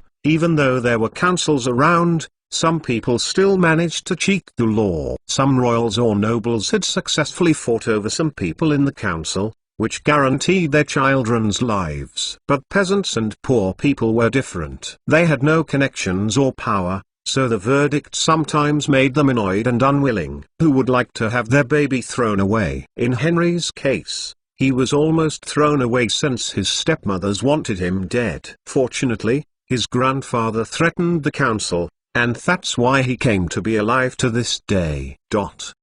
Back on the matter of the babies, those deemed healthy and beneficial to the empire, were sent back to their families immediately. The girls were brought up ordinarily, but the boys were groomed for toughness. So they were never bathed with water but strong rum instead. This in itself was a bitter test that these babies had to go through. And any baby that had convulsions and died would be taken as those who tried to pull a fast one on the council. They managed to slip past the first test, but now with this test, weren't they caught? HMPH. So young, yet so deceitful. Babies : Are you all okay in the head? Again, the babies that passed this step were preconditioned to stay in extremely dark rooms, even in the daytime. Why? Because they wanted them to get used to darkness and loneliness. If they were to cry or complain, those taking care of them ignored them until they learned to bottle things up. As a man, how can they be whiny? They had to suck it up. Of course, all this lasted till they were 7 years old, which was when they would go to the fourth test. Of course, before this time, many had already begun working and earning a living, as children within this era worked the moment they could walk and speak correctly. But their first 7 years belonged to them. And now, their lives were owned by the empire. Anyway, at 7 years old, they began their fourth test by going to the council once more. They would head on to the Paragon and register themselves there. And that's where they start as pages, the lowest knight rank. Here, they would undergo an intensive 12-year-long test that shaped them into fearless warriors and schooled them in survival tactics. Of course, females had their own place where they would be taught how to strengthen their thighs in order to give birth to strong future warriors for the empire. They also learned how to properly ride a horse, run and do simple exercises as well. Everything was beneficial for strengthening their thighs. And back in the matter of boys, during their 12 years of training, those who are good enough will be dropped out and can resume duties as farmers and whatnot. And after that, those who remained would be stuck as knights. They either died during training or survived. Previously, they could be sent back to their families after failing the rank up within the training fields. Rather than their opponent killing them during training, they were expelled. They were also forced to walk barefoot, even on the snow, because doing so would harden their feet, creating calluses so that they would be able to march for miles. Even the early humans walked barefoot and survived, so why can't they? And so they began their hellish training. But after 4 years, there was no such thing as expelling them or keeping their lives. The opponent that took them on during training had the right to kill them. So now, everyone fought more seriously to survive. What they learnt earlier on were things that the army wouldn't mind non-specialists knowing. But now that there was no turning back, they were taught the serious stuff. From here on out, the weak were mercilessly brutalized and beaten randomly to keep them on their toes. Teachers created tension by creating friction between them to stimulate their potential and find the strongest among them. In short, the weak were treated with disdain. And as for their body form, each child was given a very bright yellowish garment to wear all year round. They were to wear nothing else when outside their homes. They would wrap the cloth just like the Greeks did, which exposed their legs and one side of their upper back. And why were they told to wear this garment? Well, it was just to control their body weight and fat. So if they were fat and didn't know how to fit into what they were given, then they had no choice but to exercise. The garments given to each batch were the same length and width range that the army wanted, bringing about tremendous results. The sizes were cut depending on the age range. At the same time, after joining the Paragon, the boys would be underfed to encourage them to sneak out at night and hunt food for themselves or steal food. And if they were caught, they were severely punished by being caught. That's right. They weren't punished for stealing but for getting caught. So they would be whipped and beaten because they were sloppy enough to get caught. Again, reducing the rations for food made the boys used to hunger. All in all, throughout their training, over 40% of people died, and over 70% of babies died after birth. One might think that the people were happy and should be used to it, but that assumption was wrong. Mothers silently prayed for their children to survive, as almost every day, fed bodies were sent back to their homes. Many prayed that their children would be amongst those who had dropped out earlier on during training. But their children wouldn't make such apparent moves because those who don't fight with everything they had will be killed as well. One should know that these trainees could only be allowed to live outside the Paragon barracks after the age of 27. So they never got to see their family or even write to them until they got permission. And even though some got married, they could only see their families once every 4 years. They used that holiday period to procreate with their wives and ensure that they had an heir. Of course, this was for the future knights. Those who got expelled became regular farmers, servants, workers and whatnot. They were no longer the concern as the entire and were free to do as they liked. In other words, they were wastes in the empire's eyes. And nobles who owned property were even freer than everyone else. Undoubtedly, throughout history, the people had tried to stand up against these practices, but the results remained unchanged, so they gave up. One might think that this was just one of the things that Deiphorus enforced. But once again, assuming that would be far from the truth. They also believed that if a woman couldn't give birth after marriage, she was guilty of fooling the council when she was born and should be put to death. For this, Landon just felt like they had to stop such rules and traditions. That's right. They had to dissolve the councils.